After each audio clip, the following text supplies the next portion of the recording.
requested to be mindful of the additional difficulties experienced by interpreters when working in a remote mode and of increased likelihood of disruptions to the audio feed to the interpreters. Only the speech and the interventions in the original language is authentic and constitutes an authentic record of the proceedings. In case of any inconsistency between the interpretation and the speech or the intervention in an original language, the latter shall prevail. In addition, interpreters servicing the remote meeting cannot be held liable for interpretation of service, pixelation, interruption of service, pixelation, freezing or loss of visual input, partial or complete loss of audio, audible artifacts, unauthorized access to personnel or confidential data, leaking of information due to inadequate soundproofing, and or data loss. Thank you for your attention on these matters.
Excellencies, distinguished delegates, please join me in welcoming His Excellency Mr. Shihan Samasinghe, State Minister of Finance, Ministry of Finance, Economic Stabilization, and National Policy of Sri Lanka. Her Excellency Ms. Che Suray, Governor of the National Bank of Cambodia, Mr. Pekka Morin, Special Representative for Climate Action of the Ministry of Finance of Finland, joining online, Ms. Armida Salicia Alispajana, Undersecretary General of the United Nations and Executive Secretary of ESCAP, and Mr. Hamza Ali Malik, Director of Macroeconomic Policy and Financing for Development at ESCAP. I now turn the proceedings over to Dr. Malik, Director of MPFD and Secretary of the Committee, to conduct the opening ceremony. Just give us a minute. I think the governor is on her way. So just a few seconds, please.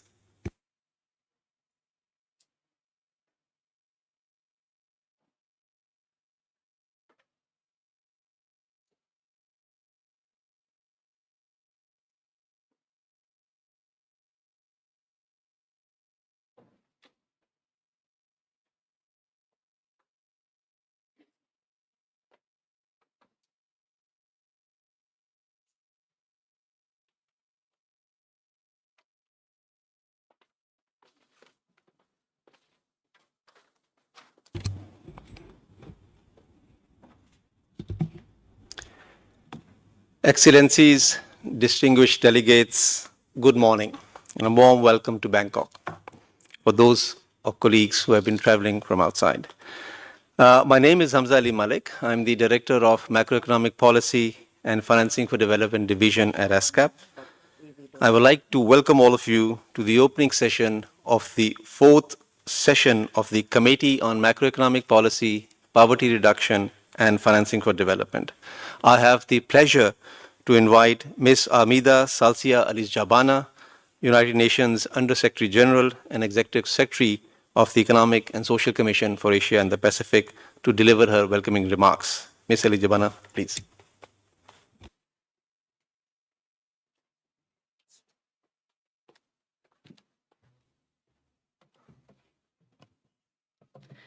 Excellencies, distinguished delegates, ladies and gentlemen, very good morning.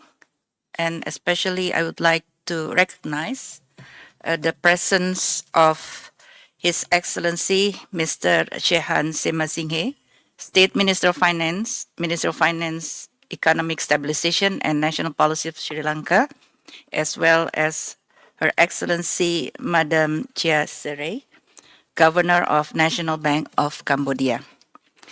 It is my pleasure to welcome you to this fourth session of the ESCAP Committee on Macroeconomic Policy, Poverty Reduction and Financing for Development. We are meeting at a critical juncture for the Asia-Pacific region. Against the backdrop of challenging macroeconomic conditions, such as constrained economic growth prospects, higher interest rates, tight fiscal positions, and rising debt levels, the region is exhibiting slow progress in achieving the Sustainable Development Goals by 2030. Accelerating progress towards SDGs will require significant additional investment, along with other initiatives and policy interventions. To help policymakers prioritize and maximize the impact of investment, the United Nations has identified 6 SDG transition pathways: jobs and social protection, education, digitalization, food systems, climate, and energy. The identification of these transition pathways has been inspired by the UN Secretary General's initiatives, SDG stimulus, to deliver the 2030 Agenda for Sustainable Development. This ambitious yet achievable initiative aims to tackle the high cost of debt, scale up long-term financing for development, and expand contingency financing to countries in need. However, the imperative for significant additional investment is marked by an increasing number of countries experiencing rising debt distress. Higher interest rates are likely to keep the debt servicing costs elevated for several developing countries.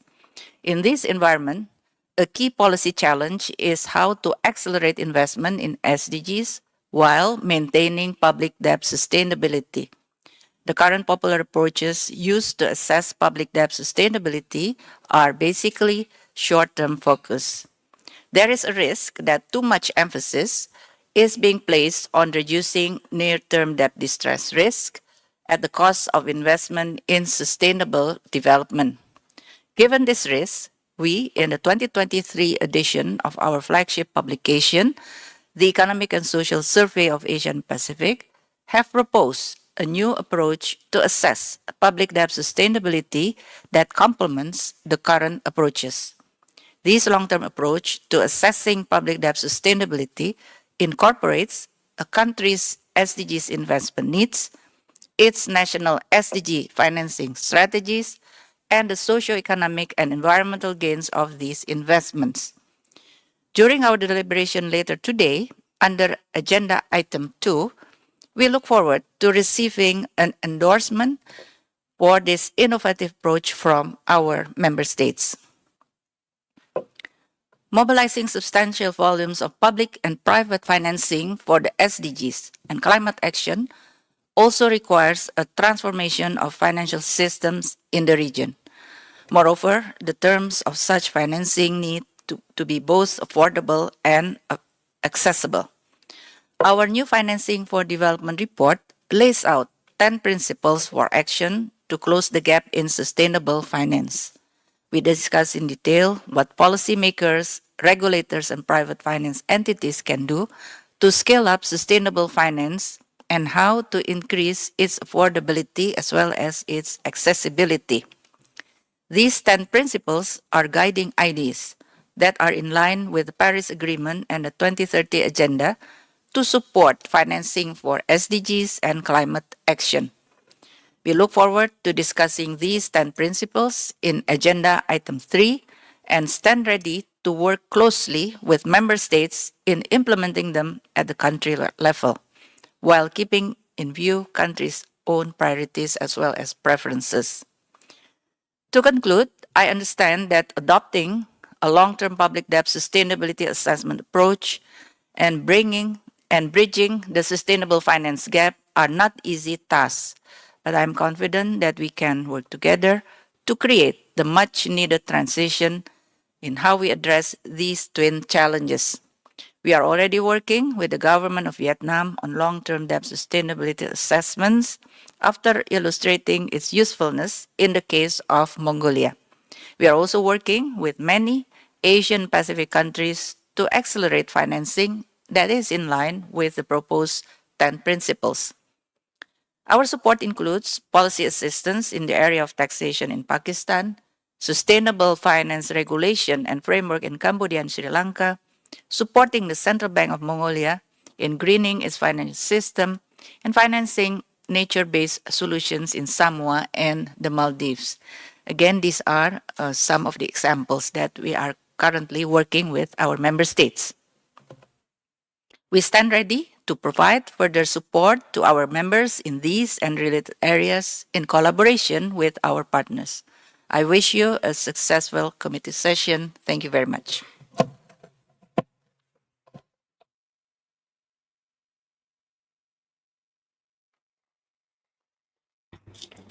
Thank you very much, Madam Executive Secretary, for your welcoming remarks. We are now delighted to have His Excellency Mr. Shihan Simasinghe, State Minister of Finance, Ministry of Finance, Economic Stabilization and National Policies of Sri Lanka, as a keynote speaker. Mr. Simasinghe, please take the floor, sir.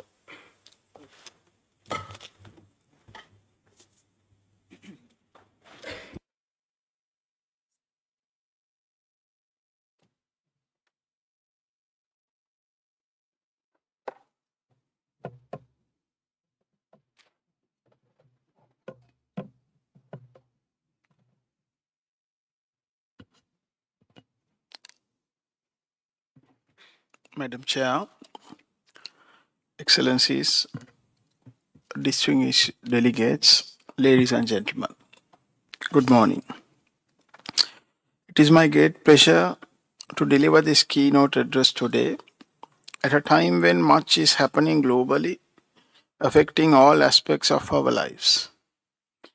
It is apparent in the prevailing global economy with the convergence of stubbornly high inflation in advanced economies, oil prices over USD 90 per barrel, and monetary tightening by global central banks.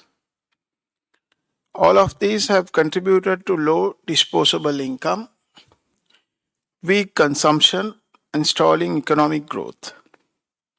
However, it is the developing economies that have disproportionately endured the most adverse impacts of these shocks, including the rise of import costs, food and energy insecurity, capital flight, and diminishing exports. Sri Lanka is emerging from an economic crisis with the international assistance, including an extended fund facility from the IMF and a debt restructuring mechanism. As fiscal deficits have become common in both developed and developing countries, borrowings for budget financing needs to be looked at in a new light. Indeed, a new approach is necessary, in particular to circumvent the present approach's undue favoritism of short-term public debt sustainability at the expense of long-term economic and social development. Public debt sustainability assessment should be an economics model of the aggregated long-term economic and social impact of all the development efforts financed by debt to enable governments to provide much needed development assistance, particularly in the sectors the private sector does not have an incentive to invest.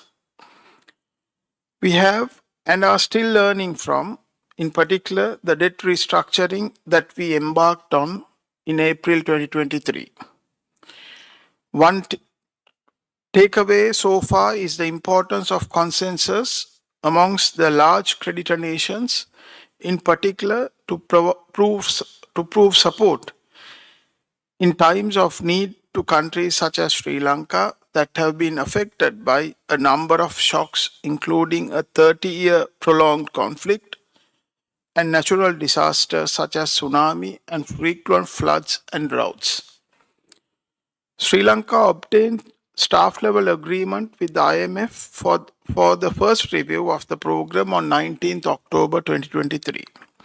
And the country awaits the next stage of financing assurances from all creditors to proceed with the IMF approval for the release of the next tranche of funds.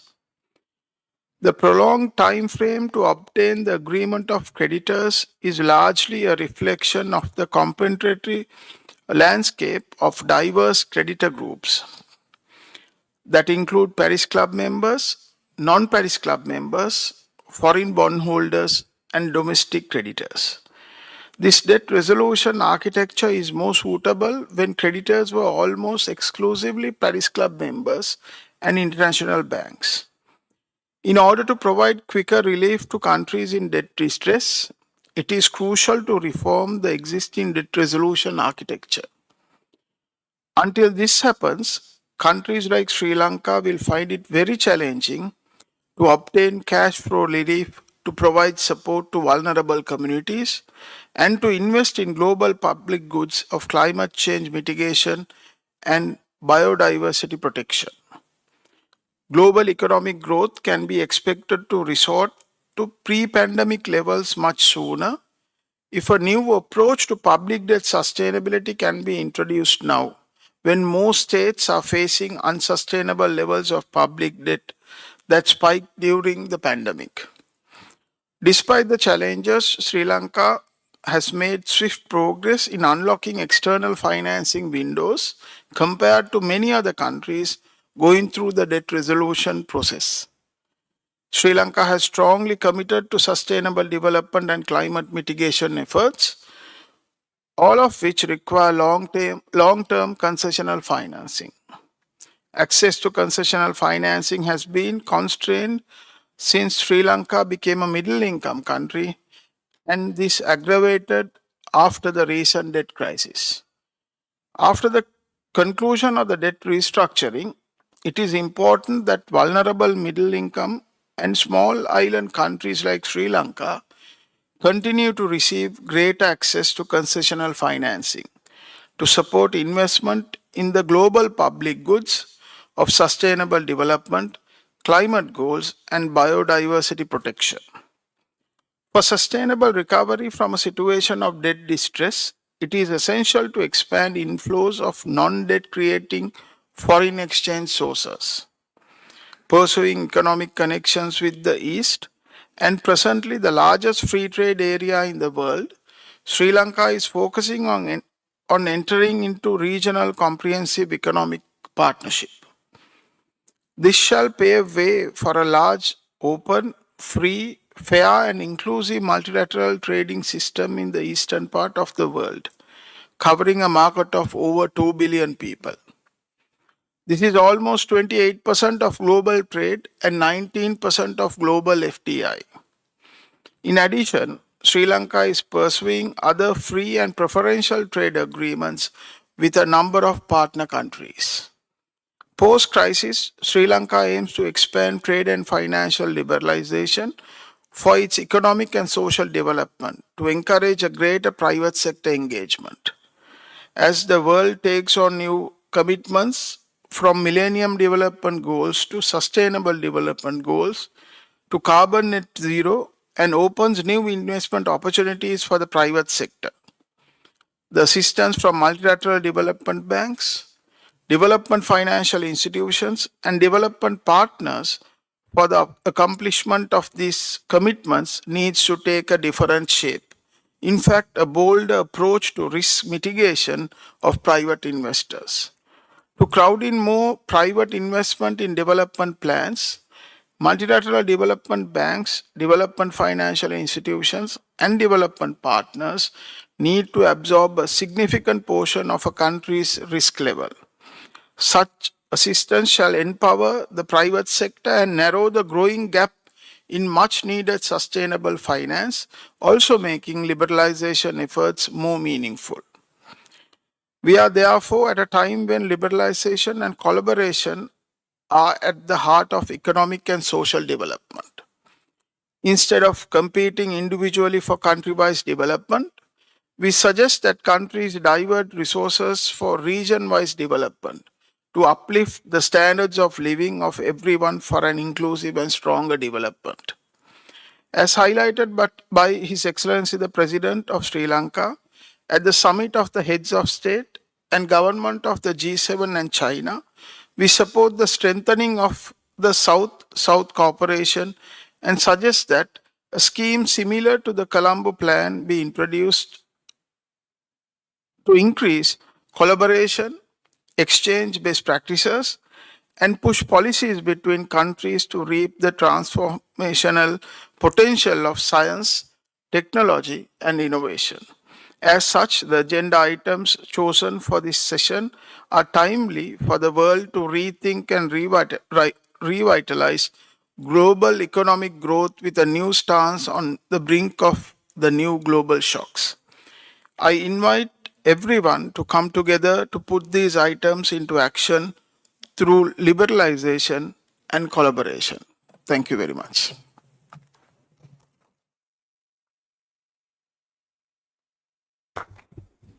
Thank you very much, His Excellency Shihan Semasenge, for your insightful remarks and the support to ESCAP's work. I would like to now request the conference room officer to play the video recording of Her Excellency Ms. Shamshad Akhtar, Minister of Finance, Revenue, Economic Affairs and Privatization, Pakistan.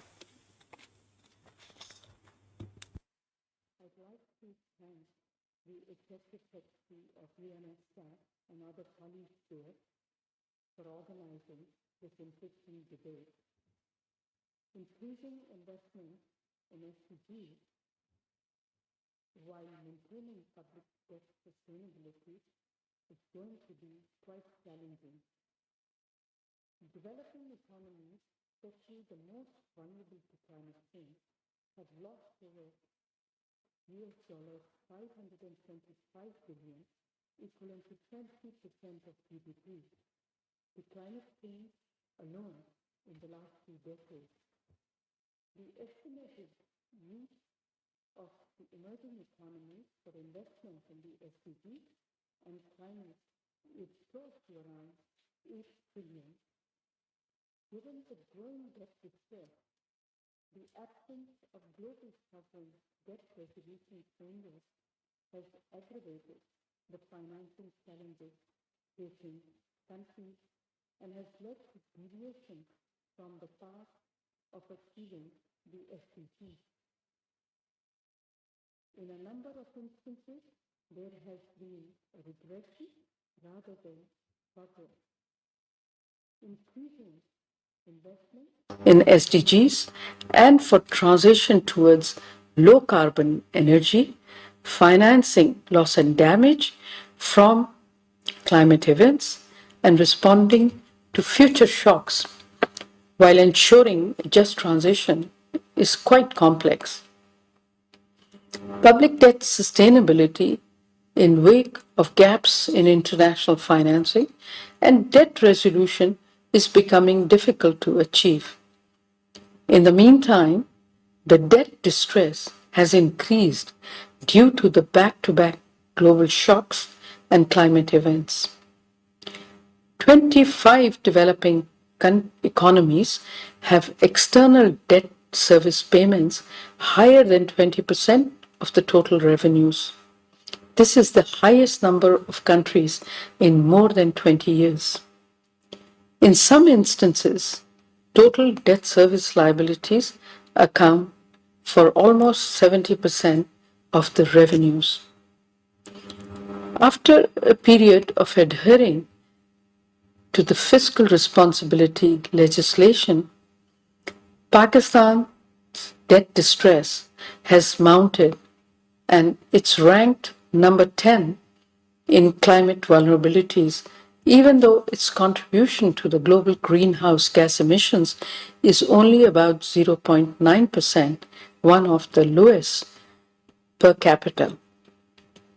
World Bank estimates that Pakistan could face up to 1% of GDP losses every year due to risks emanating from climate change.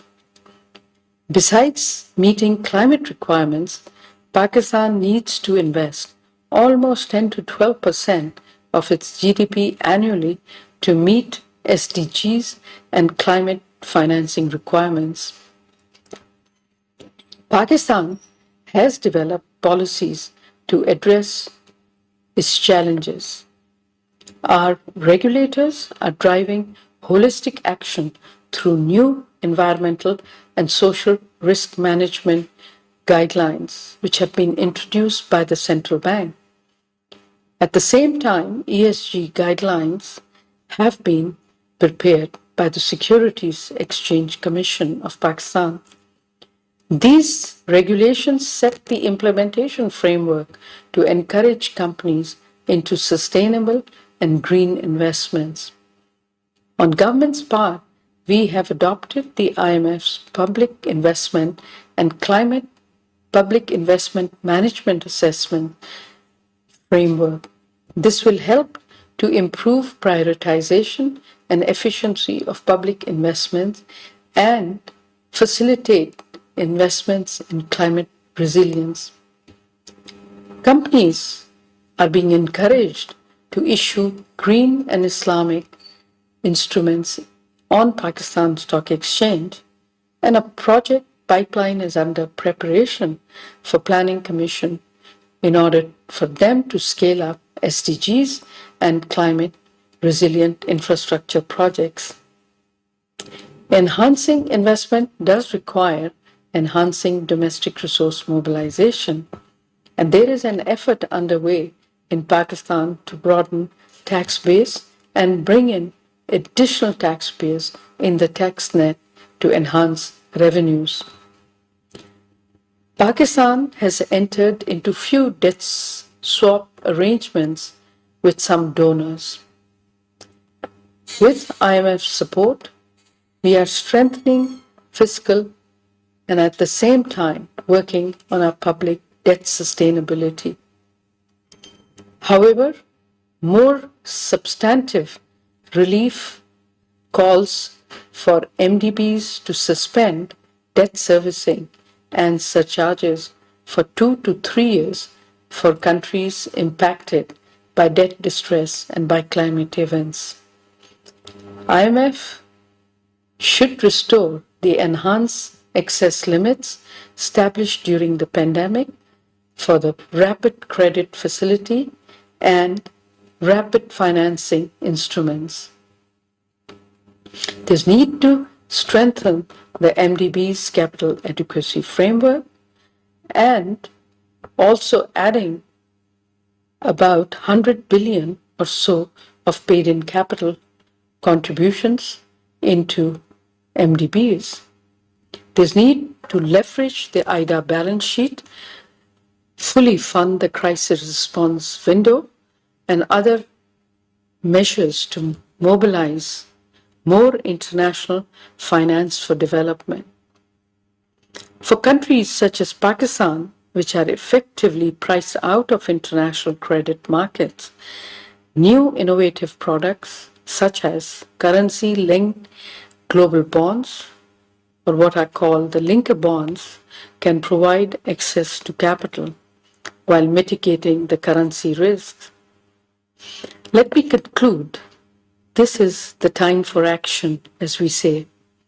Countries like Pakistan are taking significant strides to adopt best international practices and work with MDBs and domestic financial institutions to bridge the sustainable finance gap. We have adopted an ambitious nationally determined contribution plan to cut our greenhouse gas emissions by 50% by 2030. However, more proactive measures and actions are needed at the global stage by the MDBs and development partners in order for development economies to scale up investments in SDGs. Thank you and wish you best in your deliberations.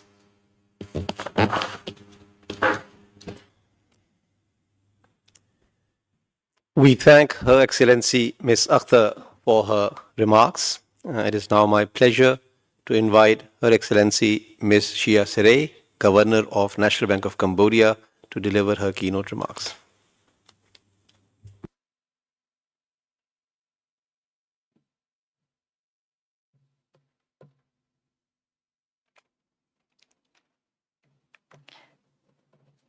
Madam Chair, distinguished guests, Excellencies, ladies and gentlemen, a very good morning. It is my great pleasure and honor to be with you today at the fourth session of the Committee on Macroeconomic Policy, Poverty Reduction and Financing for Development of the UN ESCAP.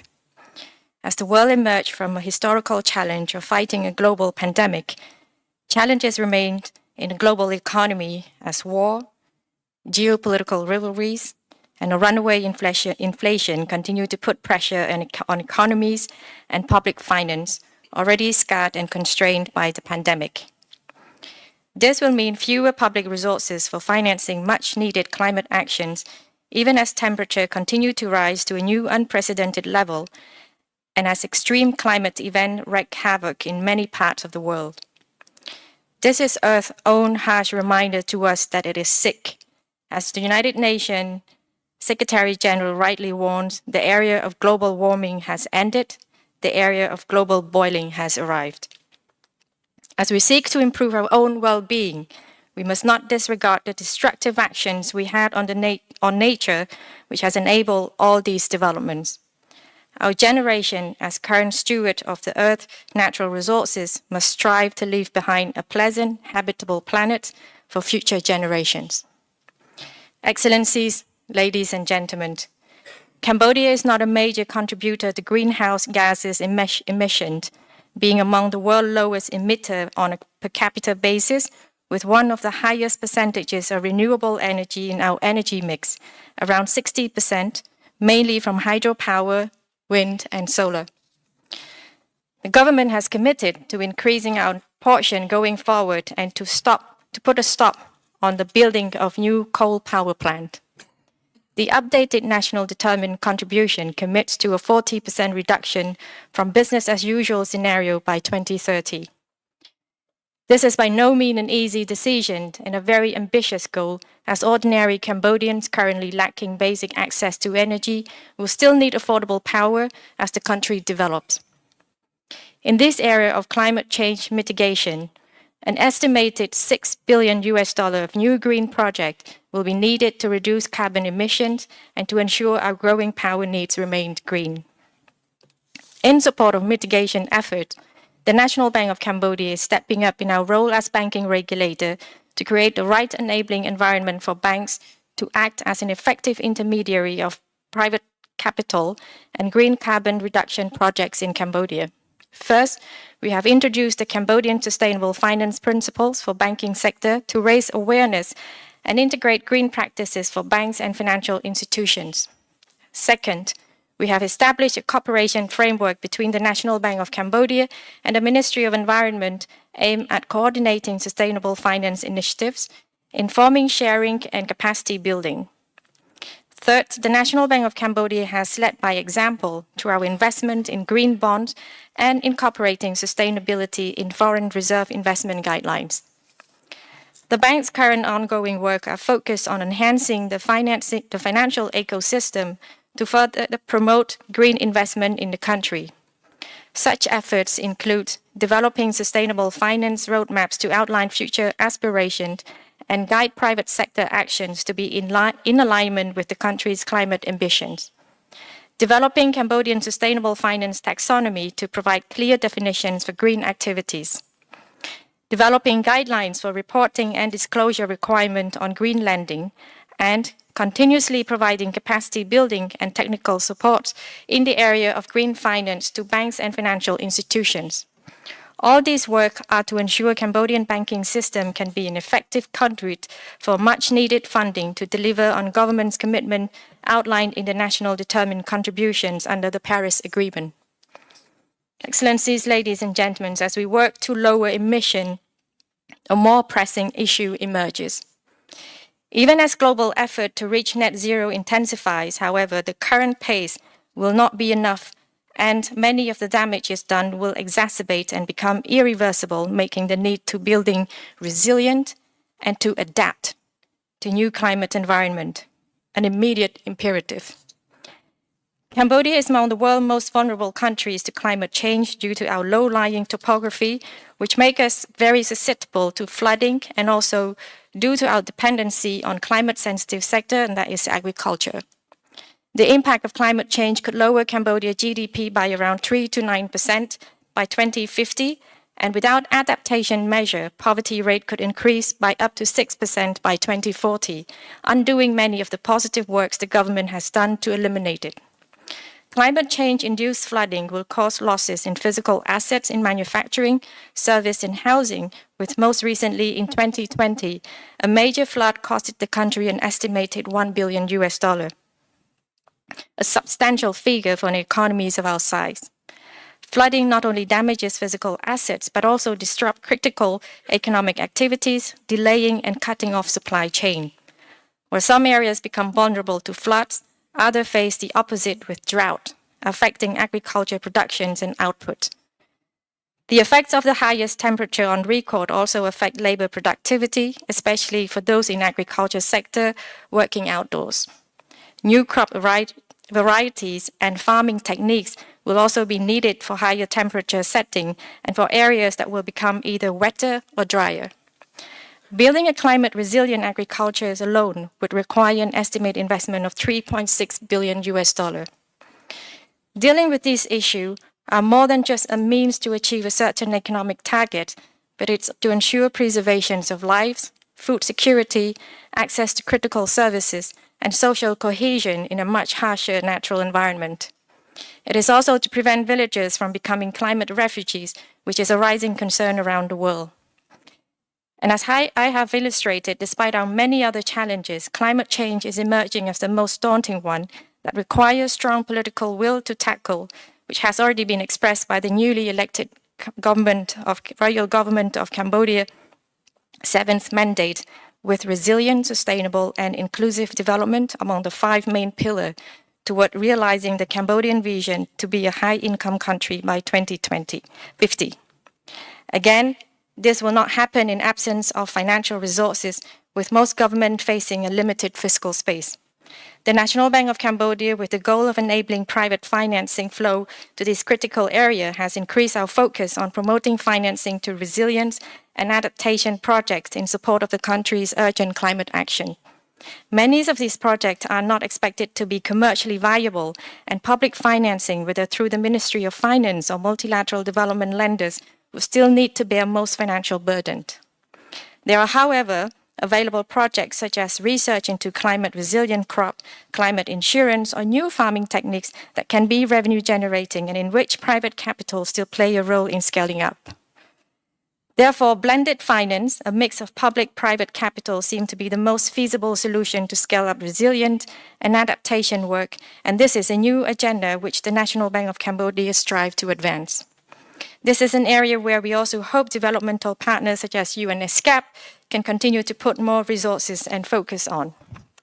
Excellencies, ladies and gentlemen, while this is an important platform and a rare opportunity for me to share Cambodia's own situation with regard to climate change and sustainable finance, But I am not going to miss this opportunity to use this platform to also appeal to the group of vulnerable countries to work together on finding urgent solutions to our common problems of scaling up financing for building resiliency and to adapt. We also hope that ESCAP and other development partners can join hands with us to avert impending social disaster and prevent the rise of climate refugees as our natural environments become much harsher. I would like to end my remarks by calling for more actions and financial resources to vulnerable countries suffering from the consequences of actions that are not of our own doing. Thank you for your attention.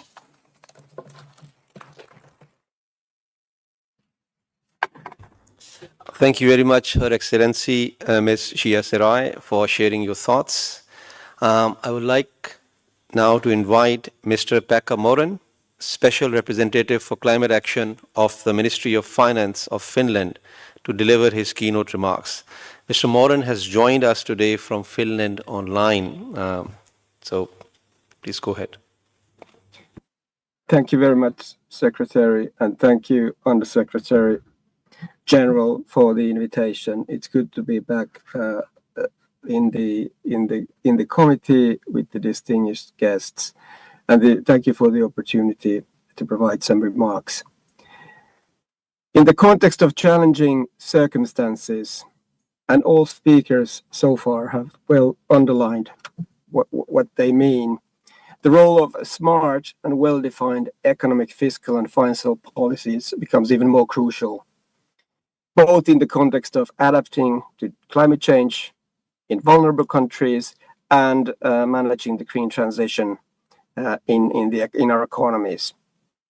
In this context, the role of finance ministries, and together with central banks and other key actors, will be crucial. Finance ministries ultimately are in charge of access to finance for each country. This covers all forms of financing. Ultimately, there needs to be very well defined and solid strategies to achieve that goal. I would like to, in my opening remark, just say a few words about the recent work of the Coalition of Finance Ministers for Climate Action. This has been performed and led by Finland and Rwanda. It is the work stream under Helsinki Principle 2, and we have produced a guidebook for finance ministers. It's a guidebook on strengthening the role of finance ministers in driving climate action. It's a 250-page document. It's available on our website, and it's in quite detail explains the role and the governance issues related and ways that these actions could be enhanced in different countries. I would like to make 3 points. The guide really identifies the challenges that relate to the climate governance in the context of recognizing the role of the finance ministers. In most countries, such role is not so clearly defined. Therefore, the capacity and ability to take climate, economic, financial, fiscal policies into account in the climate policy and transformation policies is not sufficient. My second point is that the guidebook sets very detailed guidance and information and many of options of different finance ministries in the context of defining specific action on economic, fiscal, and financial policies. The guidebook includes 140 country cases. These cases have been recently enhanced and supplemented by the finance ministers in the Marrakesh annual meetings, by the climate action statement provided by the coalition and the co-chairs, Netherlands and Indonesia. So these are meant for finance ministers and their staff to understand and support their policy action. Actions can be done and driven with support of other countries and their country examples.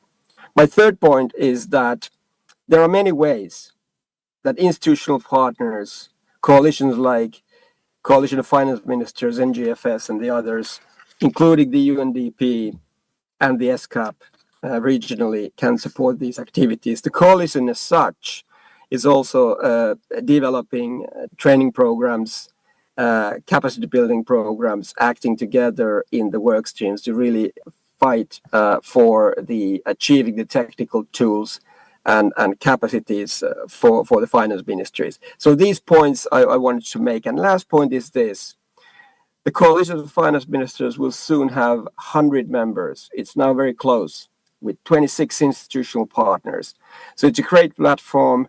So, and we warmly welcome all us who have been in the membership for years, can underline the usefulness of this coalition.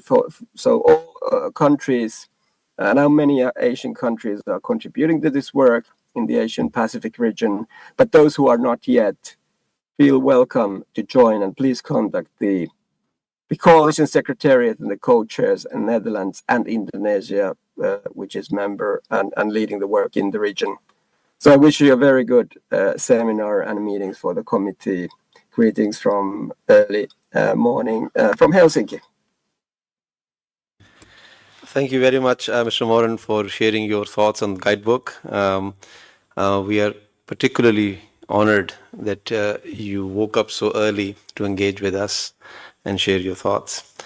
I would like to now request the conference room to play the video recording of Ms. Rebecca Greenspan, Secretary General of United Nations Conference on Trade and Development, UNCTAD. Dear Armida Salcia, Executive Secretary of Economic and Social Commission of Asia and the Pacific, distinguished delegates, esteemed colleagues, dear friends. It is a great honor to stand before you today at the opening of the fourth session of the Committee on Macroeconomic Policy, Poverty Reduction, and Financing for Development, organized by ESCAP.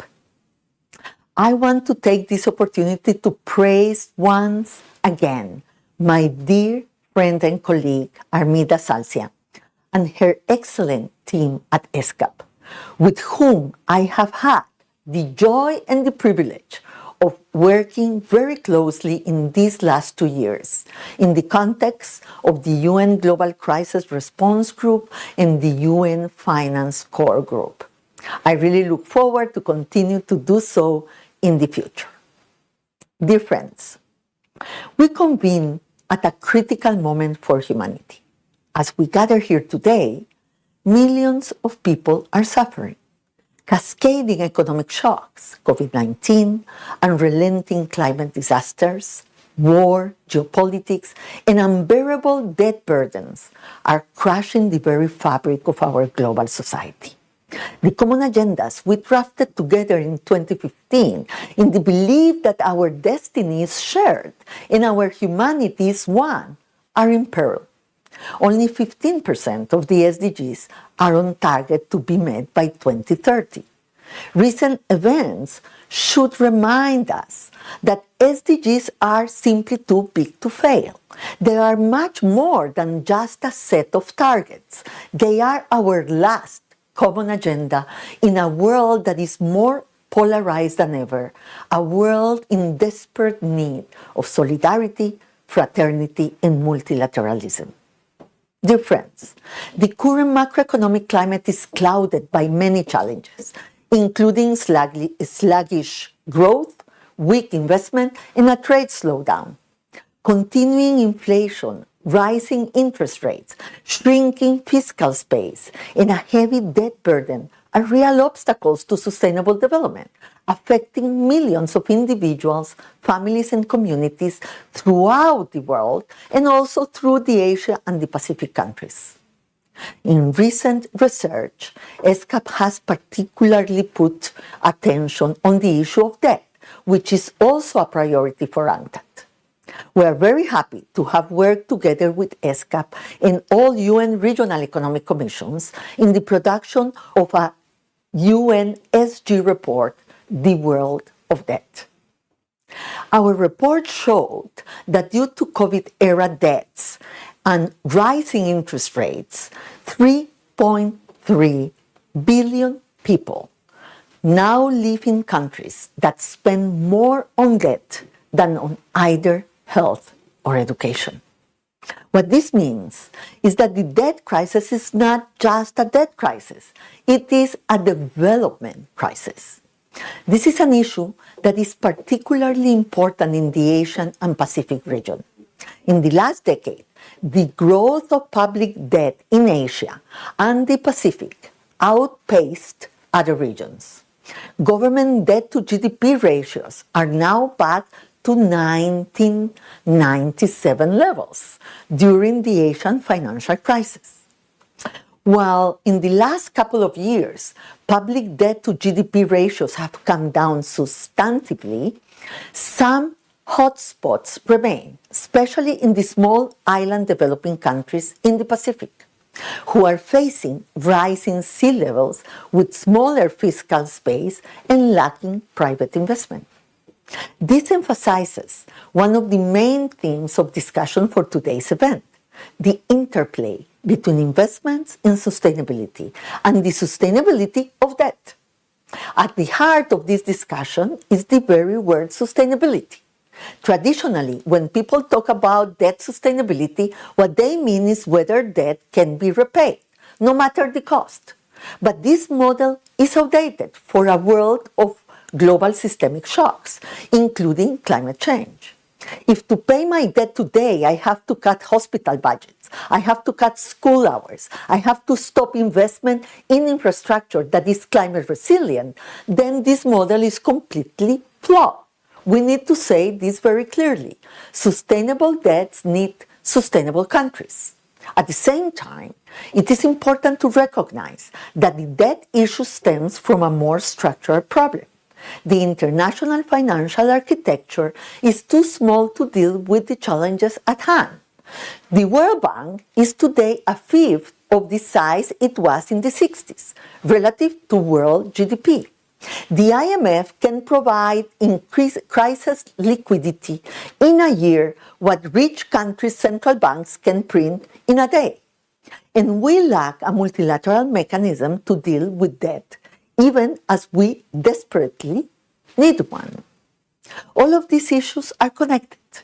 As MDBs underinvest, there is no private capital to crowd into the big infrastructure projects the energy transition requires. As emergency liquidity is too often lacking, countries are forced into ever more expensive debts. As debts mount, they crowd out development spending and investment. These are important considerations to take into account for the second theme of this meeting, which is closing the Sustainable Development Goals finance gap, and which UNCTAD estimates at over $4 trillion per year in the developing world, up from $2.5 trillion in 2015.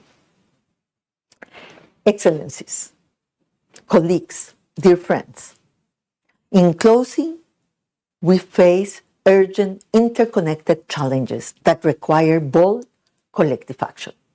We must rethink our financial systems, prioritize sustainable development, and act with immediacy and solidarity. Our decisions today are pivotal for the future we are building together.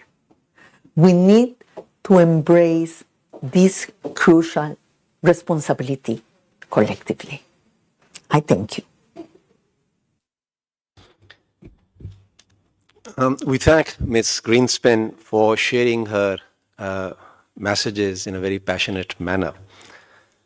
Next, I would like to request the conference room officer to play the video recording of Mr. Naveed Hanif, Assistant Secretary General of Economic Development, Department of Economic and Social Affairs, DESA.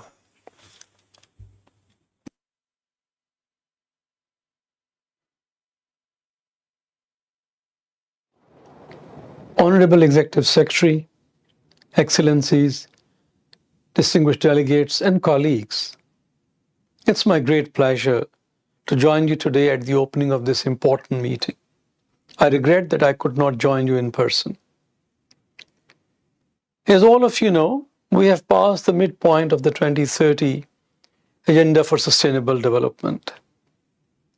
Unfortunately, progress towards the sustainable development goals is often agonizingly slow, and in some cases, we are even regressing.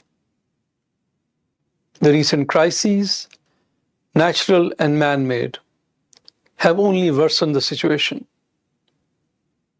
Economic growth is stagnating, poverty and inequality are increasing. Extreme weather events fueled by the climate crisis are becoming more frequent, more destructive, and more costly. Amid this confluence of crises, economic growth in the Asia-Pacific region appears to be a relatively bright spot. According to our latest forecasts, the region will grow at an average rate of 4.4% this year, compared to a global average of 1.9% and an average of all developing countries of 3.9%. However, economic performance is still below pre-pandemic levels, and the region faces mounting downside risks. Although headline inflation has declined, rising oil and food prices could exacerbate cost of living and food security challenges. Several of the region's economies, especially the small island developing states, are in or at a high risk of debt distress. We therefore need to embark on a recovery path that paves the way for sustainable economic growth and development. The solutions must embody the spirit of renewed multilateralism and inclusive international cooperation. From where I stand, I see three critical pathways for a sustainable recovery. Firstly, we need to be innovative on financing the SDGs. At least $500 billion per year in affordable long-term financing is needed to invest in sustainable development and climate action. As the United Nations Secretary General has emphasized in his SDG stimulus plan. But this cannot be done without full commitment and participation of all stakeholders, public and private. Efforts are underway to scale up the capacities of multilateral development banks to respond to increased demand for financing the SDGs. But countries must also accept the responsibility of reducing their national SDG financing gaps, particularly through reforms in domestic resource mobilization. The UN DESA-led Integrated National Financing Frameworks facility is gaining prominence as a comprehensive approach of reprioritizing investment in SDGs while boosting resilience to future shocks. Secondly, we need a swift and sustainable way out of debt crisis. Global debt is rising at unprecedented rate. Public debt has grown more than fivefold since the turn of the century. And the rate of increase in developing countries has been twice as fast as in developed economies. Even more worrisome, developing countries face much higher borrowing costs than developed countries. Asian countries, for instance, pay an average of 6.4% on their debt compared to developed countries which pay 1 to 3%. Allow me to echo the Secretary General's call for immediate multilateral action on debt restructuring. This must be accompanied by an overhaul of the international financing architecture to embed greater equality in its structure. Thirdly, we must wake up to the reality of the climate crisis and the magnitude of climate financing needs. It is impossible to escape the reality of climate change. The Climate Emissions Summit, held during the high-level week of the UN General Assembly in September, showcased how we can move from pledges and promises to concrete actions and solutions. Even as mitigation needs to be accelerated, it is also vital that we quickly operationalize the Loss and Damage Fund, helping vulnerable countries to respond and recover from the devastations caused by global warming. The stakes are high at the upcoming COP28 in Dubai. The meeting presents a critical opportunity to deliver a new climate finance framework to accelerate the decarbonization of the global economy. This should also be fair and equitable, as proposed in the Climate Solidarity Pact. I encourage you all to further reflect on these proposals and wish you fruitful deliberations in the coming days. Thank you. We thank Mr. Hanif for sharing his ideas. I would like to request the conference room officer now to play the last video recording of Mr. Avinash Prasad, Special Envoy to the Prime Minister of Barbados on Investment and Financial Services. Hello, it's a pleasure to share some thoughts with you. I only wish I was there personally. The deepening of local financial markets is necessary and mostly a good thing. But the enormous long-term capital investment in the green and ecological transformations at the pace and scale we need for a livable planet, a faster pace and grander scale than has been achieved ever before, will almost by definition exceed local available savings in developing countries. The green and ecological transformations will require a transformed international financial and trade system. Take a utility-sized solar farm in Germany, say, so big and commercial. It is highly capital intensive. In 2021, the weighted average cost of the capital for that project was around 1.3% of the total cost, ultimately paid by well-heeled consumers. The same tech and similar power purchase agreement for a utility-sized farm in Brazil, say, was 6.3%, paid by low-income consumers. And since then, these averages and the gap have increased sharply.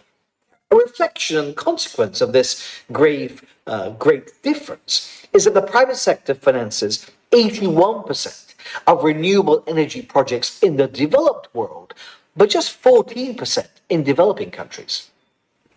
And while the pace of renewable energy investment in the developed world is quickening, in the developing world, it needs to be far, far bigger and faster, even in advanced places like India.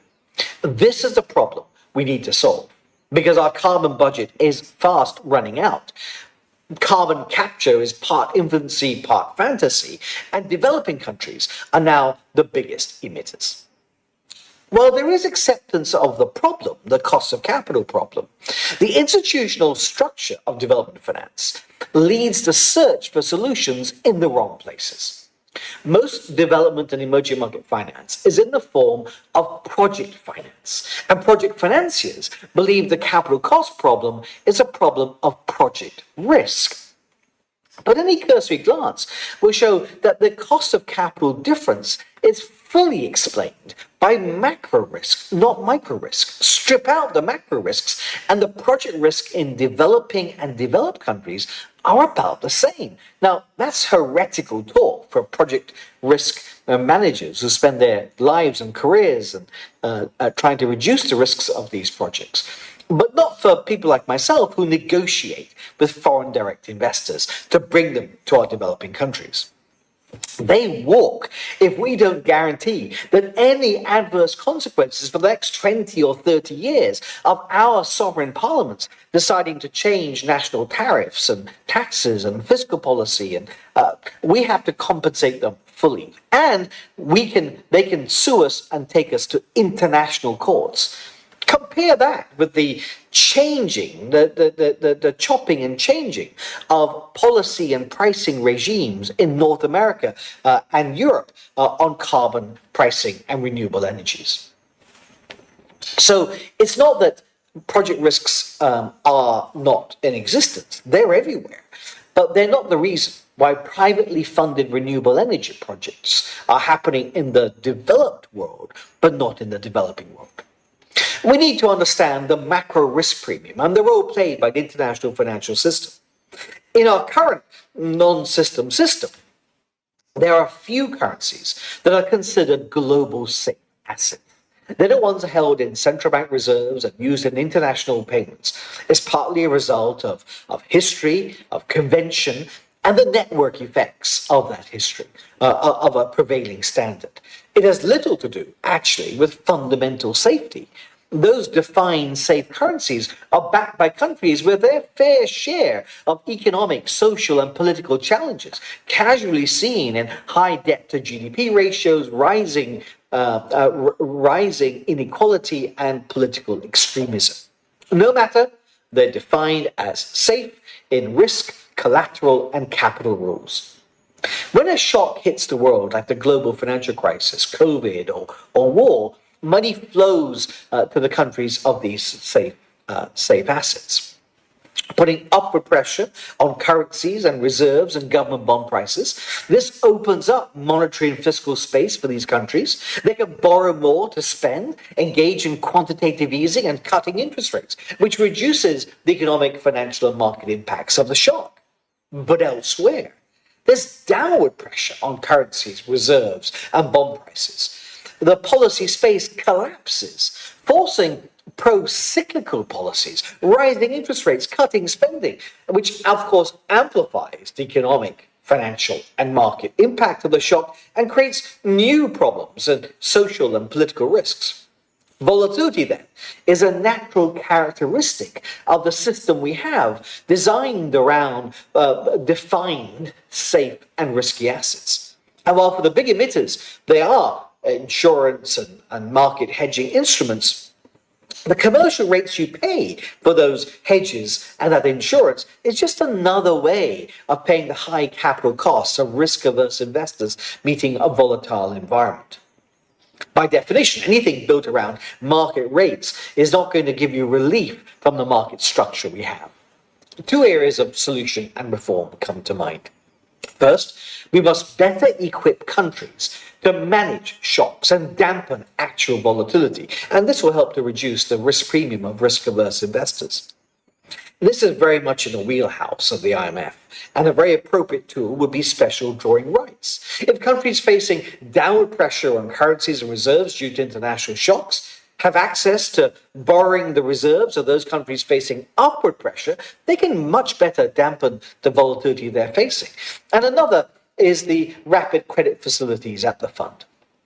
Now, to improve the impact of these instruments that exist, we need to be far more systemic, bolder, preemptive, and explicit, not scrambling around to do something in a rush whenever a crisis emerges, and with the great uncertainty in the marketplace as to whether these instruments will be there for much longer.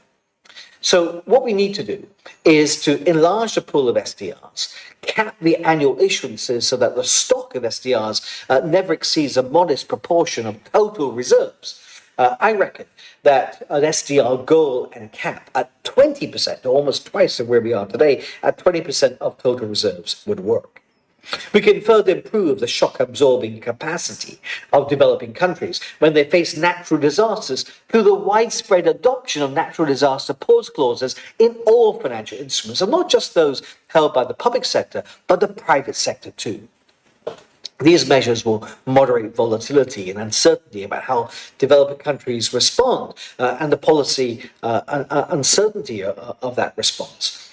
But the experience of emerging market currency movements and the foreign exchange management, the successful foreign exchange management in some places, suggests that other things we can do too. Central banks could offer to hedge foreign exchange risks for the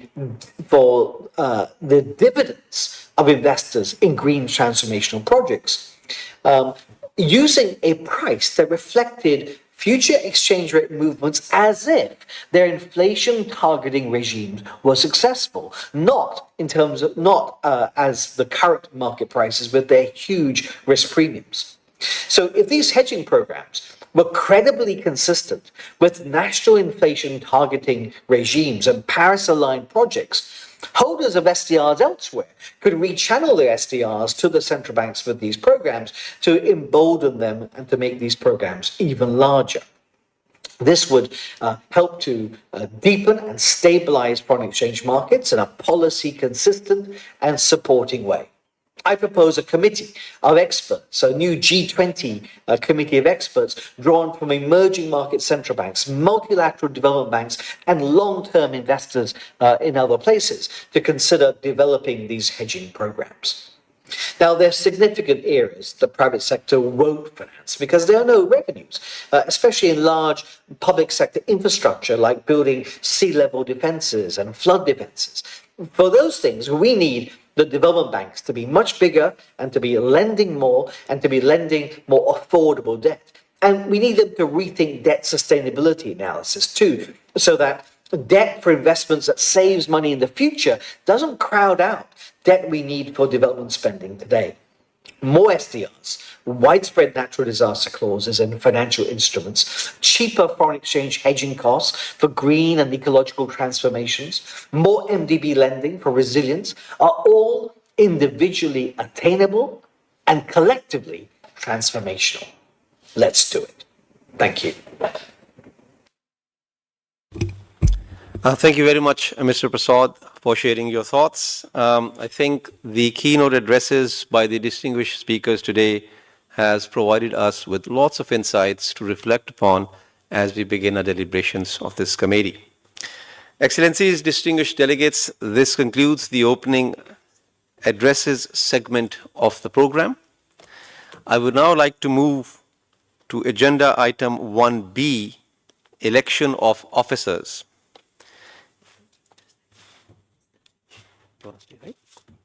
In line with the rules of procedures of ESCAP, the Bureau of the Committee will comprise a chair and 2 vice chairs. However, if the plenary so decides, the rule may be applied differently today so that the Bureau of the Committee may be comprised of a chair and 3 vice chairs.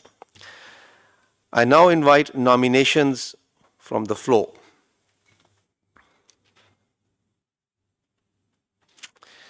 I recognize the distinguished delegate of Pakistan.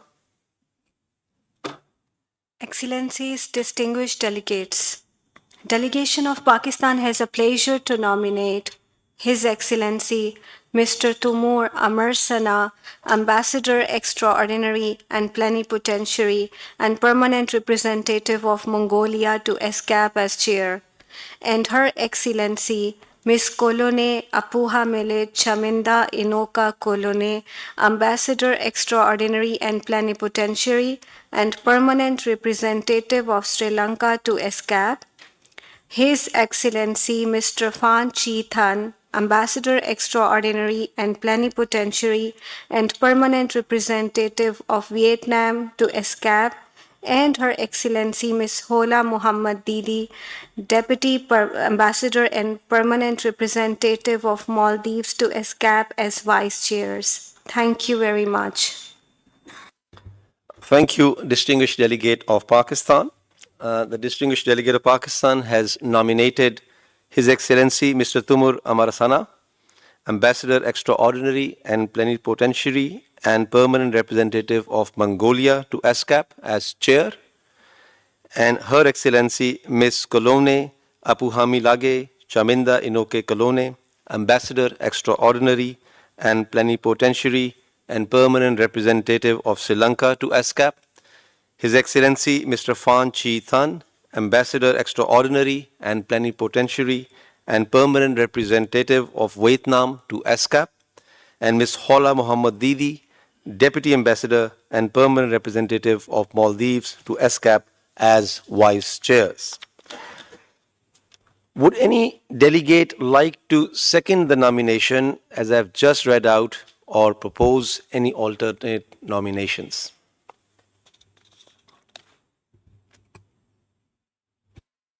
I recognize the distinguished delegate of Cambodia.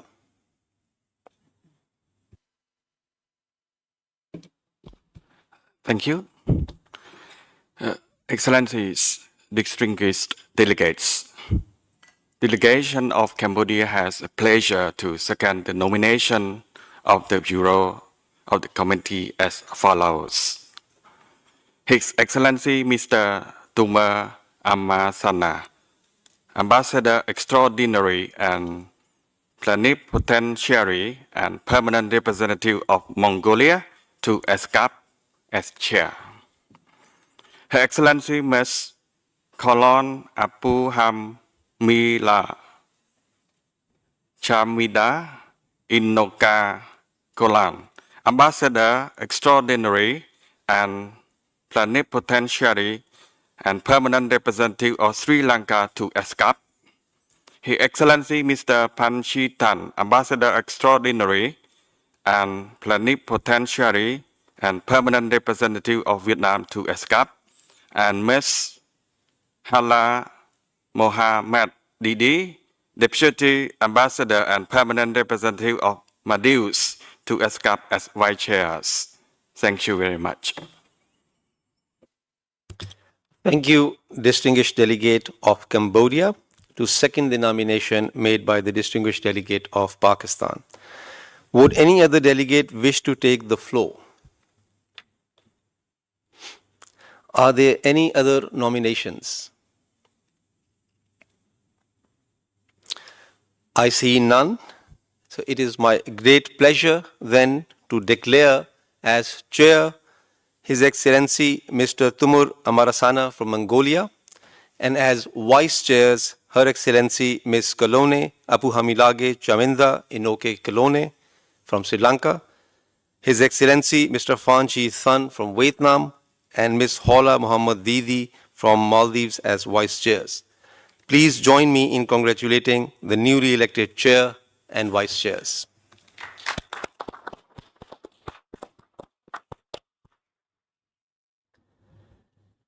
Excellencies, distinguished delegates, it is now my honor to invite His Excellency Mr. Tumur Amarasana, the Chair of the 4th session of the Committee on Macroeconomic Policy, Poverty Reduction, and Financing for Development, to conduct the meeting from this point forward.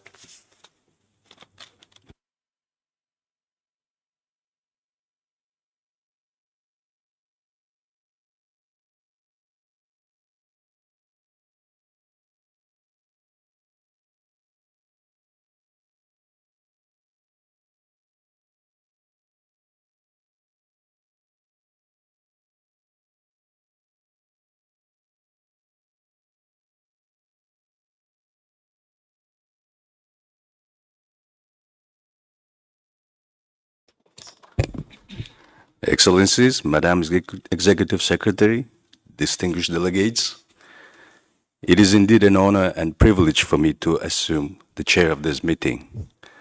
On behalf of the elected officers, I wish to express our appreciation to the distinguished representatives for the confidence you have placed in us.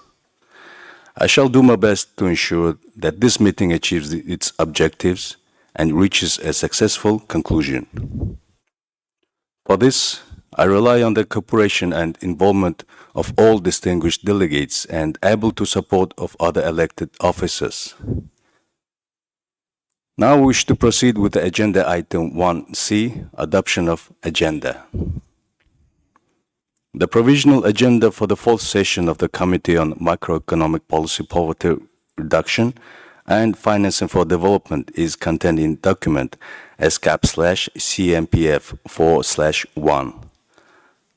Does any delegation have any comment on the agenda?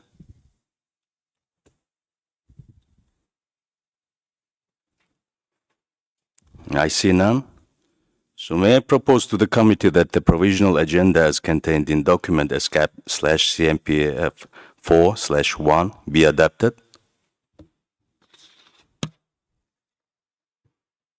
The agenda is adopted.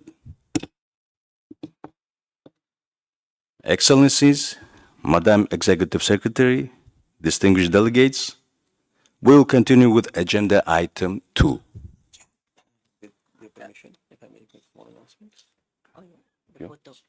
Photo, okay. Okay, I have a request from the Secretariat. Please make announcement. Mr. Hamza Alik, please. Thank you, Chair. My apologies for interruption. At this time, I would like to actually invite heads of delegations to the stage to join us at a group photo with the Executive Secretary and our high-level keynote speakers, the Chair and Vice Chairs of the committee. After the group photo, we will resume our deliberations for agenda item 2.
Distinguished delegates, ladies and gentlemen, we shall now take up agenda item 2, assessing the impact of investment in sustainable development goals on public debt, sustainability, a new approach. The committee document ESCAP/CMPF 4/2 has been shared in advance to inform the deliberations of the committee on this topic. The deliberations will be divided into 3 segments: a concise introduction of the agenda item by the Secretariat, followed by an informative panel discussion, and the third segment dedicated to the statements by members, associate members, and observer countries of the Commission, followed by statements of intergovernmental and international organizations and other entities, if time allows. And so, may I now invite the Secretary to introduce the agenda item. It's my pleasure to give the floor to Mr. Hamza Ali Malik, Director of Macroeconomic Policy and Financing for Development Division, to introduce agenda item 2. Mr. Malik, you have the floor. Honorable Chair, Vice Chairs, Excellencies, distinguished delegates. The risk of public debt distress has risen in many Asia Pacific developing countries over the last few years. Among other implications, this has constrained the fiscal space and the ability of countries to increase public investments in SDGs. At the same time, the need to increase these investments has only become more urgent. There is a universal consensus that without additional investments, countries will not be able to achieve SDGs. In the context of this predicament, the document ESCAP/CMPF4/2 discusses a new long-term approach to assessing public debt sustainability that complements the conventional short-term analysis. The new approach takes into consideration the impacts of investment in the SDGs along with associated financing strategies and government structural development policies on future debt obligations. The details of this approach, along with a deeper analysis of recent debt trends, are available in our flagship publication, The Economic and Social Survey of Asia and the Pacific 2023, which was published earlier this year. A natural question here is, why is there a need to revisit conventional public debt sustainability analysis as carried out by international financial institutions and credit rating agencies? The simple answer is because they ignore the development ambitions and investment needs for SDGs. These conventional approaches are heavily focused on ensuring debt sustainability in the short term. This short-termism ends up placing too much emphasis on reducing near-term debt distress risk, including by reducing essential public spending and increasing taxes, policies typically labeled as fiscal consolidation, and thus undermines the ability of governments to increase investments for sustainable development. What good is attaining debt sustainability if people and society end up paying a heavy cost to achieve it?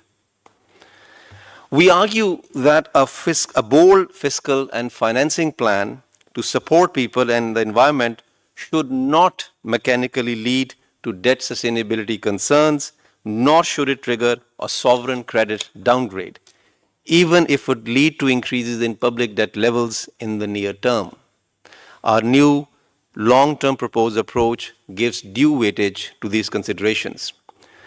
Let me also highlight, and also highlighted by our Executive Secretary in her opening remarks, the United Nations Secretary General has launched the SDG Stimulus to deliver the 2030 Agenda for Sustainable Development. This notes, among other issues, that an improved understanding of long-term debt sustainability is needed to assess debt risks more accurately. A review of current debt sustainability assessment approaches could help us to better reflect both a country's needs related to SDGs and the long-term benefits of productive investments in sustainability and resilience. Our work is exactly in line with the Secretary General's vision. I invite the committee members to discuss the policy issues related to this new long-term public debt sustainability assessment approach set out in the document ESCAP/CMPF4/2 in the context of the need to increase investments in sustainable development goals. It will also be very enlightening to learn how policymakers in countries are addressing debt-related challenges.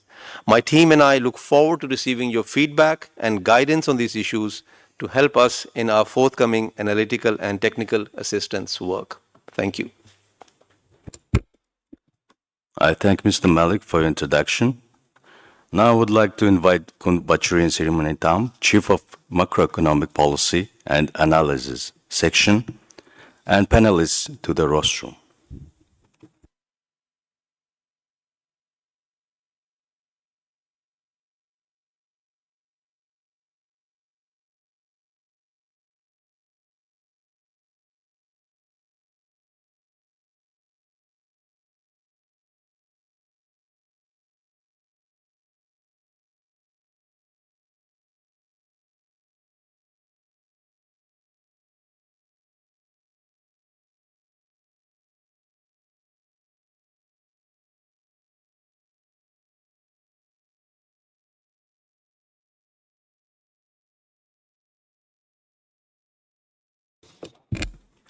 Thank you, Chair.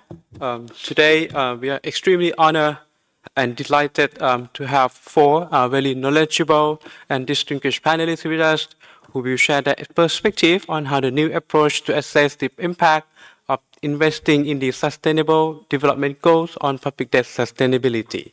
First, I would like to introduce our panelists today. First, Mr. Anna, I read you, Director General of the Investment Policy Department of the Ministry of Economy and Development of Mongolia.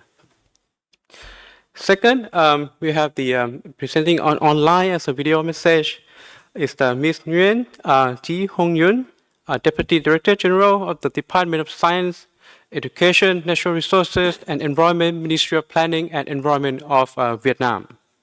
Third, Mr. Hassan Muhammad Mushin, Chief of the Macroeconomic Section, Ministry of Planning, Development and Special Initiative of Pakistan.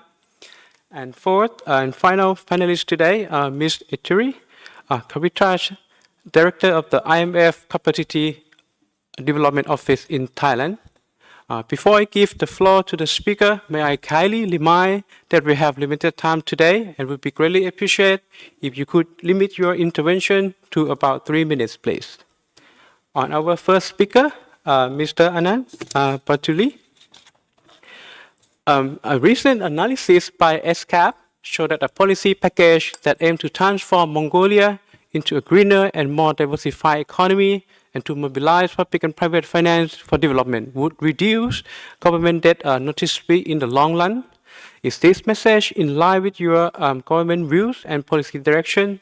Can you highlight some of the key policy initiatives that Mongolia has taken to reduce the fiscal and debt risk at the same time that you keep in view of the inclusive and sustainable development, please?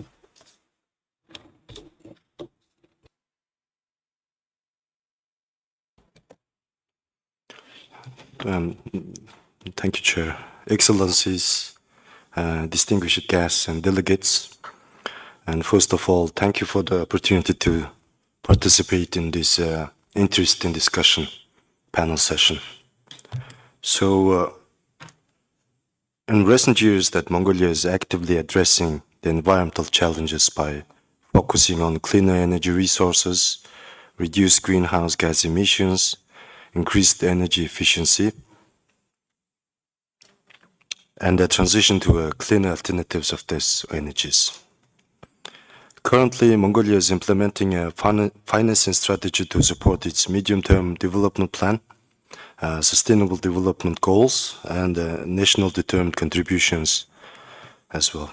So launched in 2022 under the leadership of the Prime Minister of Mongolia and the National Committee for Sustainable Development, this financing strategy aligns with the National Medium-Term Development Plan and the Vision 2050 as well.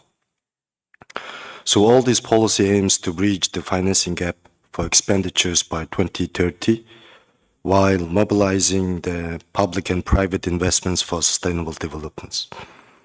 So this strategy includes 30 key areas of financing policy, from adoption to the medium-term expenditure framework to aligning the public debt management with the SDGs and introducing the sustainability reporting for the businesses as well.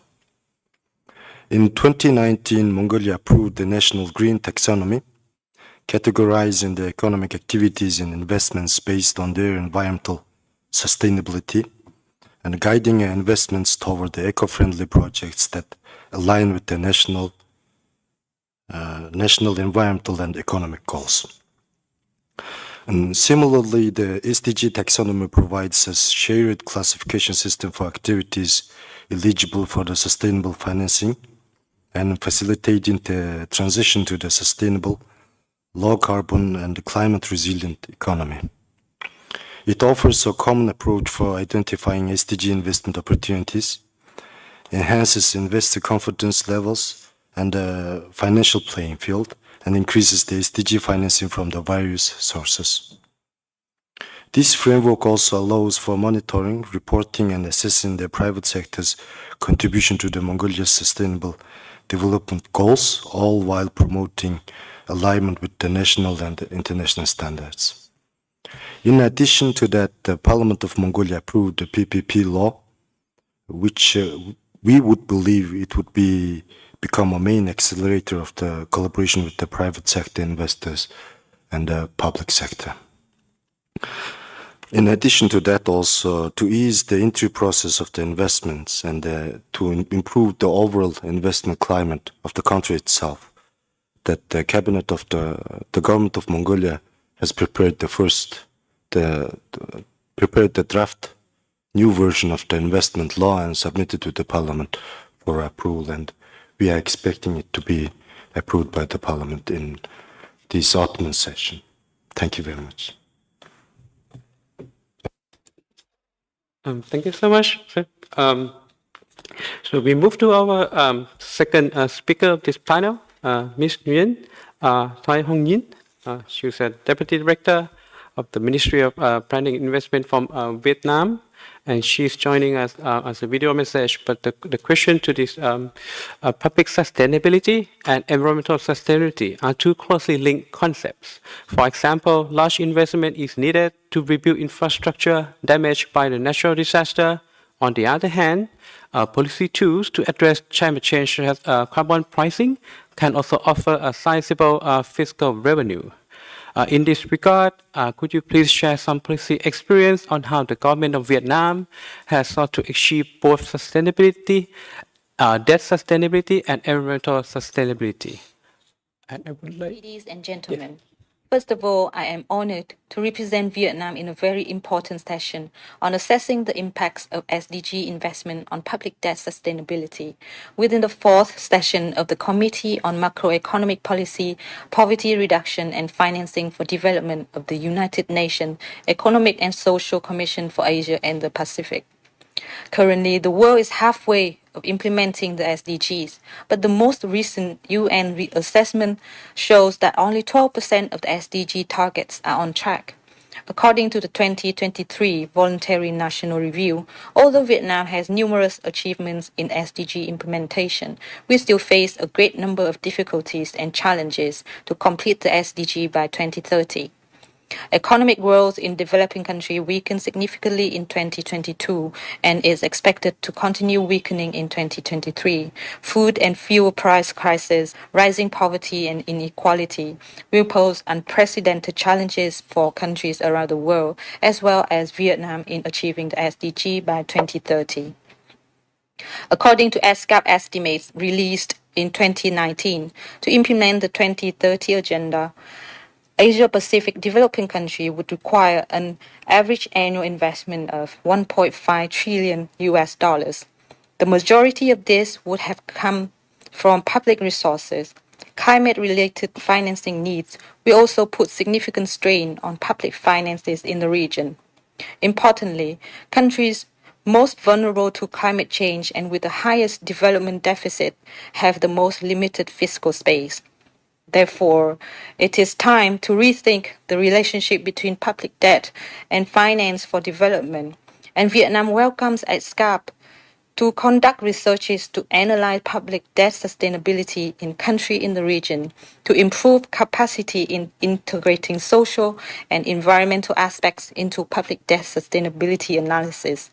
For Vietnam in particular, ESCAP experts are conducting analysis and simulation for a number of selected policy scenarios related to renewable energy, social protection, education, carbon tax, investment in information technology infrastructure. We hope that ESCAP research will provide important policy recommendations for Vietnam in terms of macroeconomic indicators and sustainable public debt, thereby promoting the implementation of SDGs in the near future.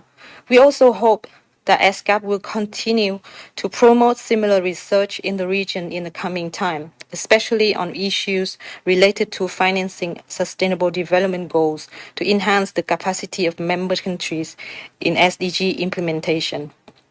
I wish for all our distinguished guests and all delegates good health and happiness. I wish for the forum great success. Thank you very much. thank you so much, Ms. Hong Yin.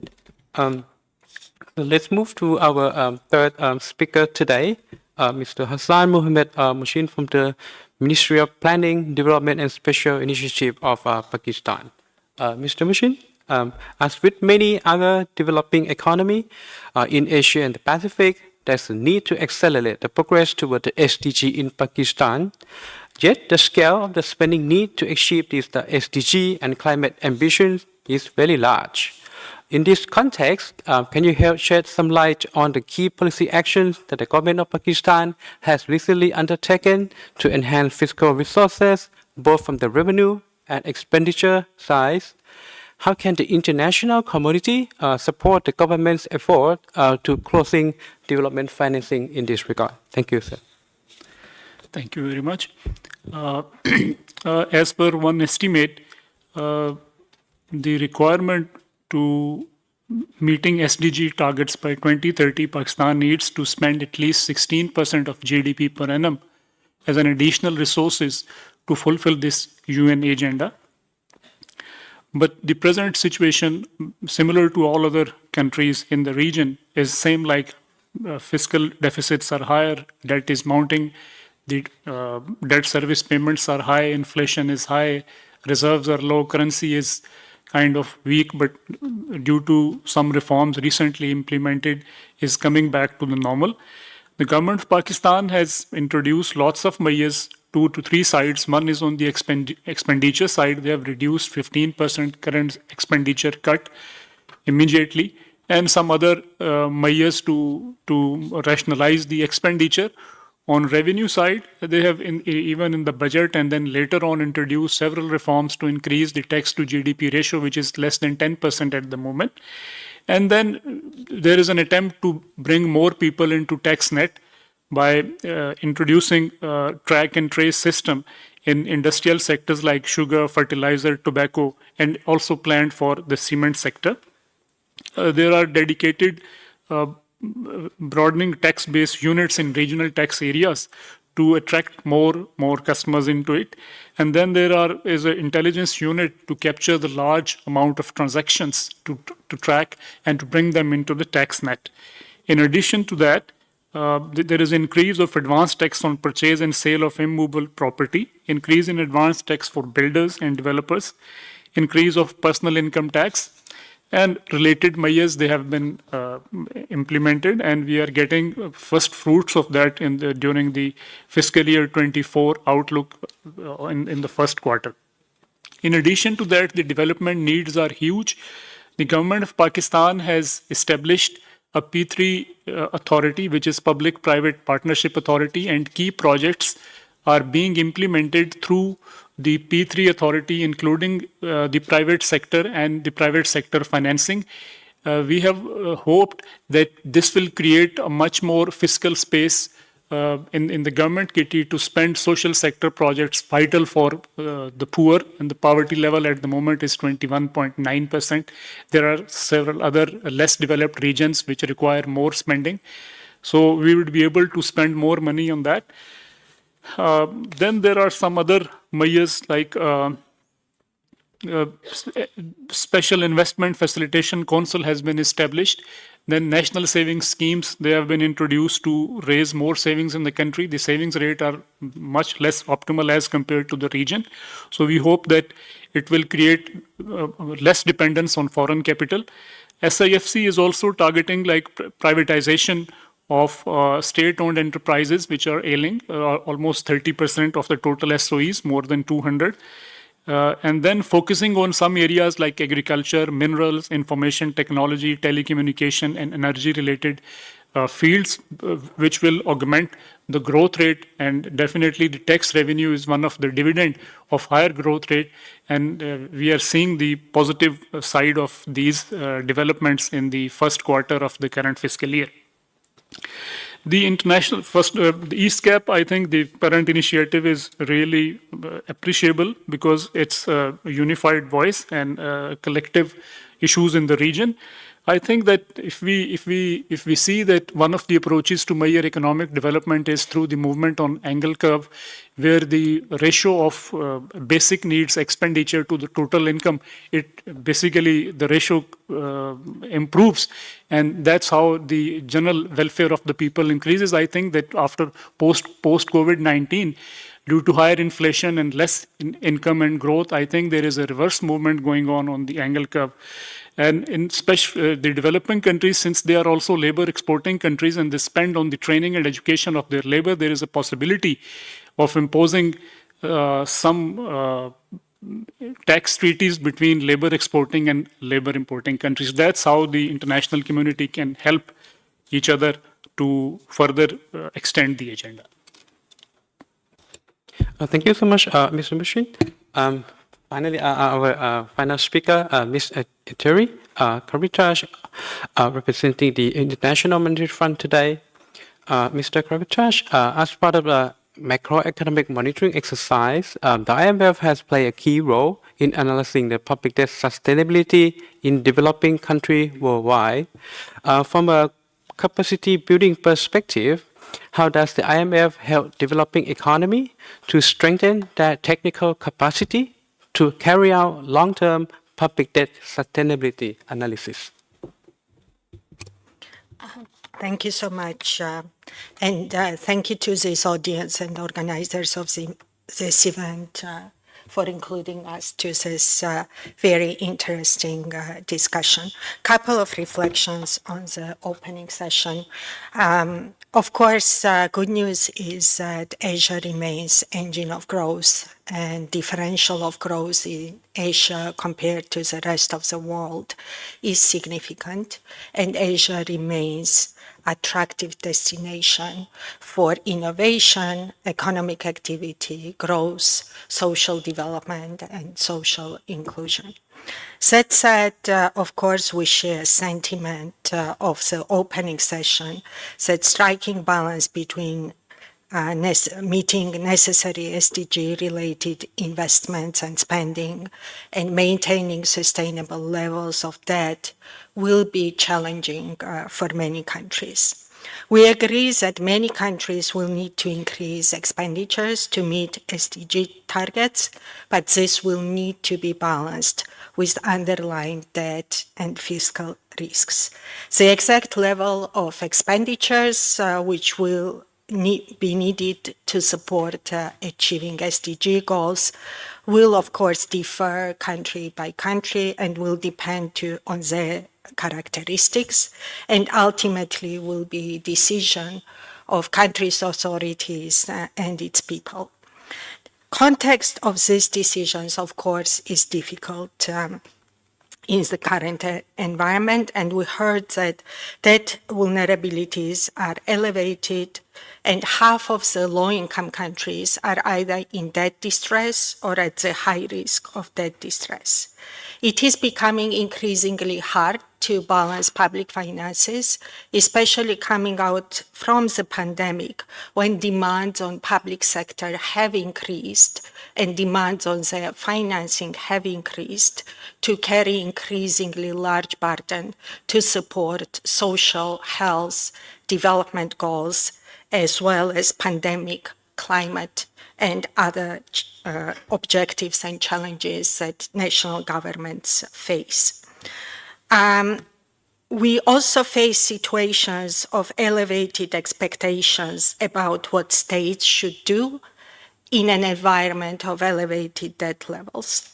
We have also an environment of high interest rates for a long period, as well as limitations on tax revenue mobilization because of political cycles or other constraints.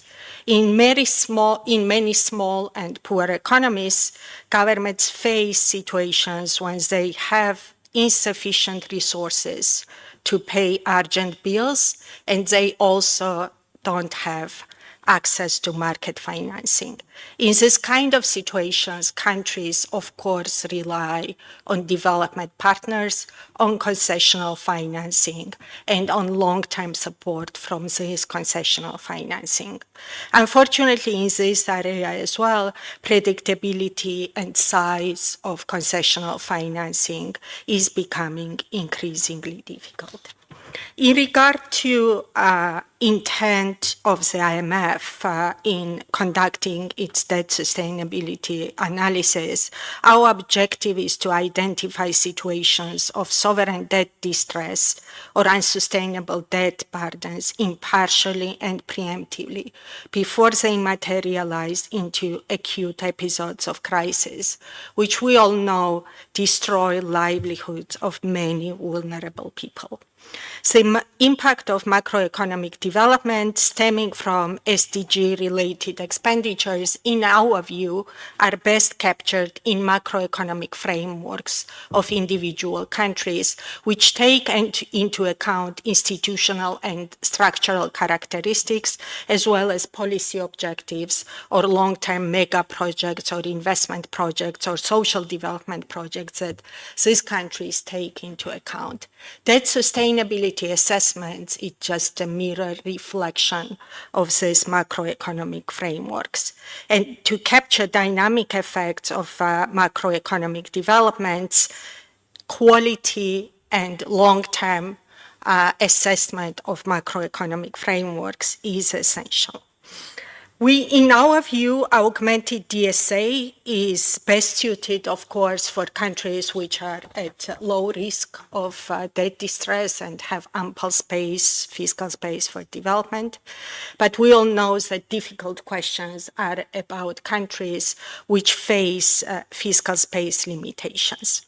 In this regard, we could offer three important points. First is, of course, having access to concessional financing is essential for ensuring critical investments to help progress to SDGs. Access to financing is currently very challenging. The funding squeeze for development countries continues, borrowing rates are high, and rolling over debts is challenging. With the trend shift from concessional financing to market financing, which we see across many developing countries, loans are becoming more expensive. And also expectations of creditors who come from the market are relatively short-term compared to creditors and development partners who have long views and provide concessional financing. Second, long-term solutions require long-term institutional building and strengthening countries' own capabilities to manage its own resources and make its own well-informed decisions for benefit of its own people is critical. Strengthening capacity of economic institutions such as central banks, ministries of finance, statistics agencies, development agencies help to make effective policy, lead to greater stability, lead to more inclusive development and more inclusive growth.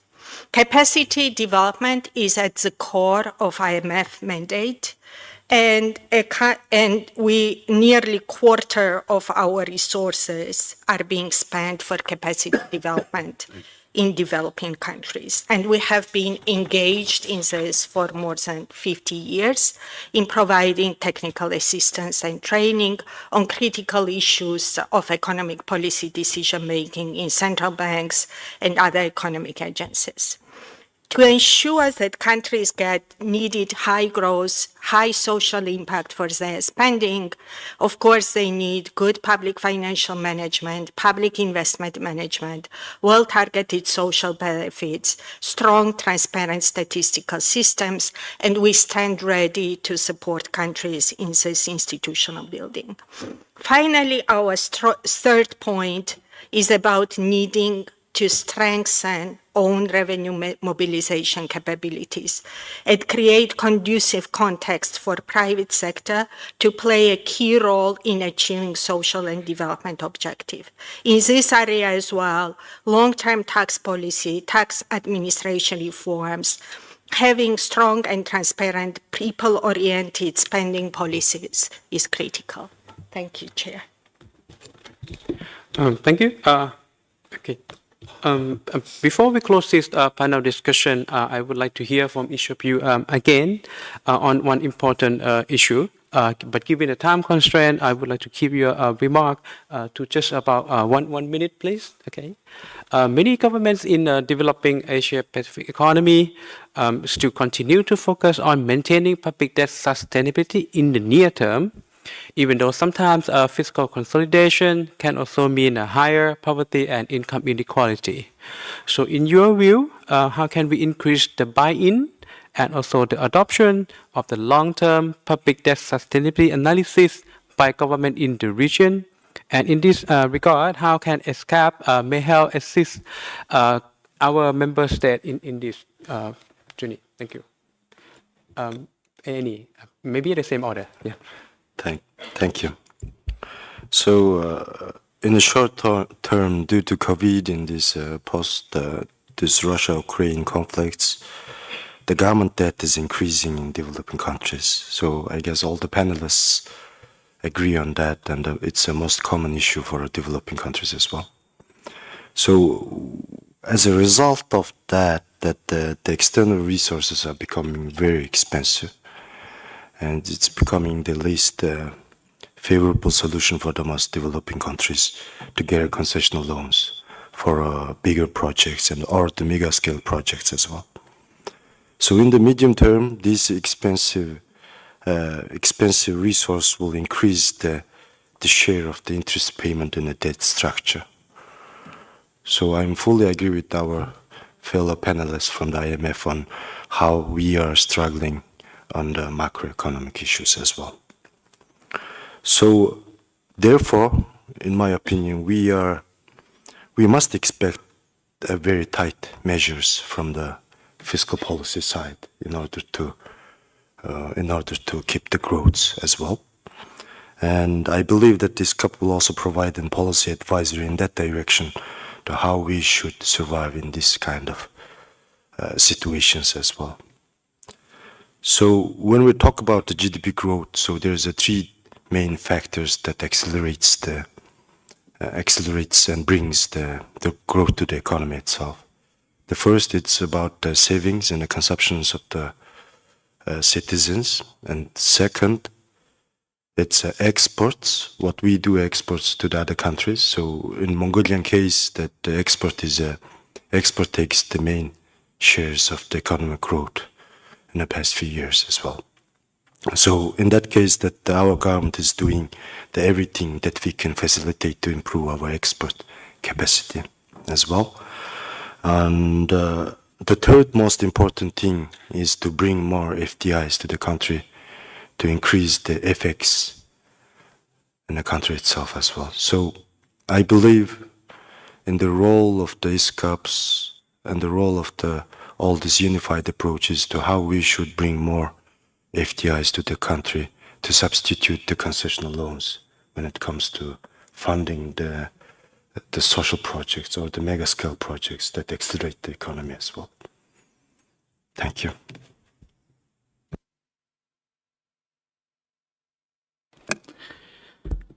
Okay. So the debt burden and the fiscal distress is basically hampering the position of many countries, including Pakistan, to spend on SDG-related expenditure. The best way the Pakistan is doing medium-term debt management strategy, and in this, they're trying to extend the tenor from medium to small to long-term by issuing bonds of more than 10-15 years, Pakistan investment bonds, then aligning with the insurance companies, pension funds, and mutual funds, including some of the inflation-based bonds, issuing sukuk of 1 to 3 year Islamic mode of financing, introducing Sarva Islamic saving accounts in the national saving schemes, and trying to avail maximum concessional external financing for bilateral, multilateral development partners. One way I think that the role of UN ESCAP has always been very tremendous in highlighting and providing a unified forum to not only discuss but also finding key relevant policies and its implementation in the member countries. The recent development is the domestic debt and domestic debt payments, which, like, due to the higher rates of monetary policy, the markup payments in countries, it has gone up tremendously and hampering the leaving less room for development spending and even SDGs. So the UN ESCAP can guide further and on the domestic debt restructuring, in addition to the concessional financing availability, then also the capacity building and data collection, analysis, and debt monitoring, bringing more transparency into the fiscal issues, tax collection, and data reporting, promoting fiscal disciplines, and then definitely the regional cooperation, because countries can get benefit from each other experiences. So on which I think ESCAP is promoting, and they can further help countries to strengthen their own type of data sets and cooperation. Thank you. Thank you, Chair, for your question. I would like to give a little bit of factual observations about our debt sustainability assessment tools, which is a centerpiece of topical discussions here in terms of short-term versus long-term approach to debt sustainability. To give you a little bit of a very short overview of tools which we are using, is that there are two separate debt sustainability assessment tools which IMF and World Bank are using to assess different countries' debt sustainability. One tool is designed for low-income countries specifically. And another tool is designed for market access countries and emerging markets. And these are the countries who have, for a sustained period, have had market access and rely to the lesser extent to concessional financing, while developing countries have no market access and rely mostly on concessional financing and donor funding. In both models, debt sustainability and associated risk ratings are based on various macroeconomic indicators and debt distress scenarios. For low-income countries, we are looking at the projection horizon, which is 10-year period and more, and it compares the outcomes against other countries and thresholds which come from group country panel assessments. When first DSA framework has started for low-income countries, actually projection horizon was much longer. And about 20 years ago, we were projecting 25 and 30 years for low-income country DSA and macro framework for a low-income country DSA. Subsequently, with every review of DSA framework, it came to a conclusion that projections which went beyond 10 years effectively were hypothetical exercises in a global context where shocks are becoming increasingly frequent and prominent. For market access countries, a template is specifically designed for countries who have sustained market access. And in this context, it keeps market demand and market characteristics in consideration. Unlike development partners, markets are harsh and punishing, and their horizon for engaging with a country is within 5 years time period. So our projections are 3 to 5 years and 5 years beyond, which effectively comes from financing consideration of market participants will put on this country before repricing and moving on to different markets. So to bring the point home, approaches are different to debt sustainability assessments, considering the financing which these countries are using. Now, we heard from panelists and also from the opening sessions that there are no easy solutions and there is no one decision that could bring debt sustainability and SDG solutions to countries which are facing debt distress or close to debt distress situations.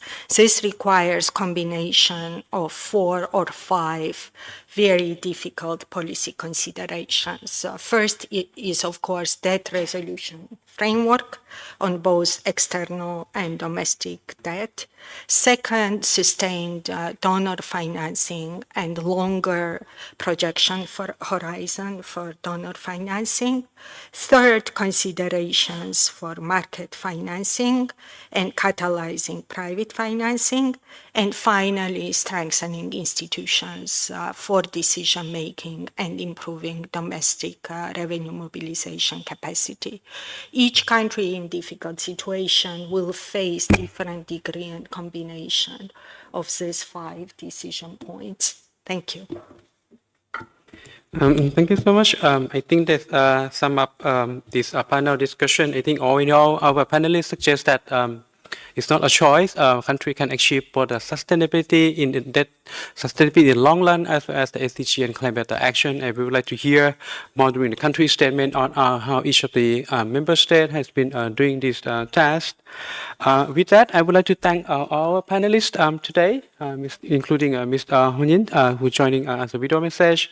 And let me give the floor back to the chair for intervention and statement from our member state. Thank you so much.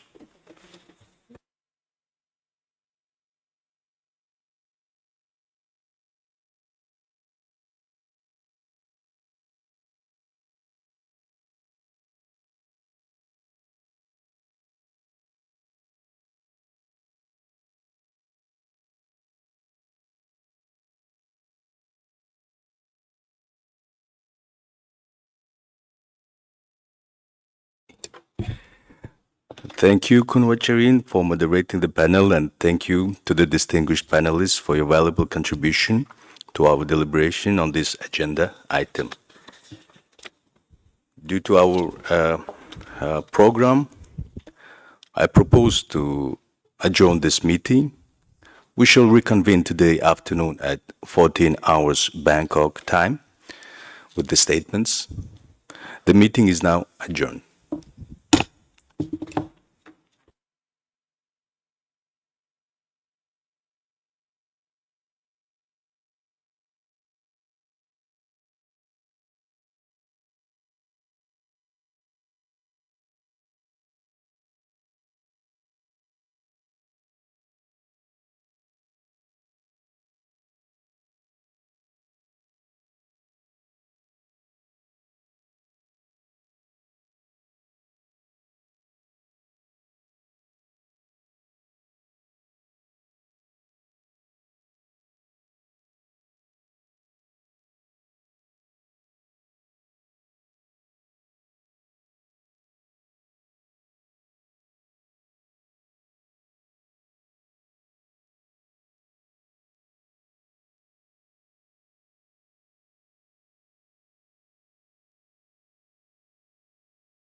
Distinguished delegates, the meeting is called to order.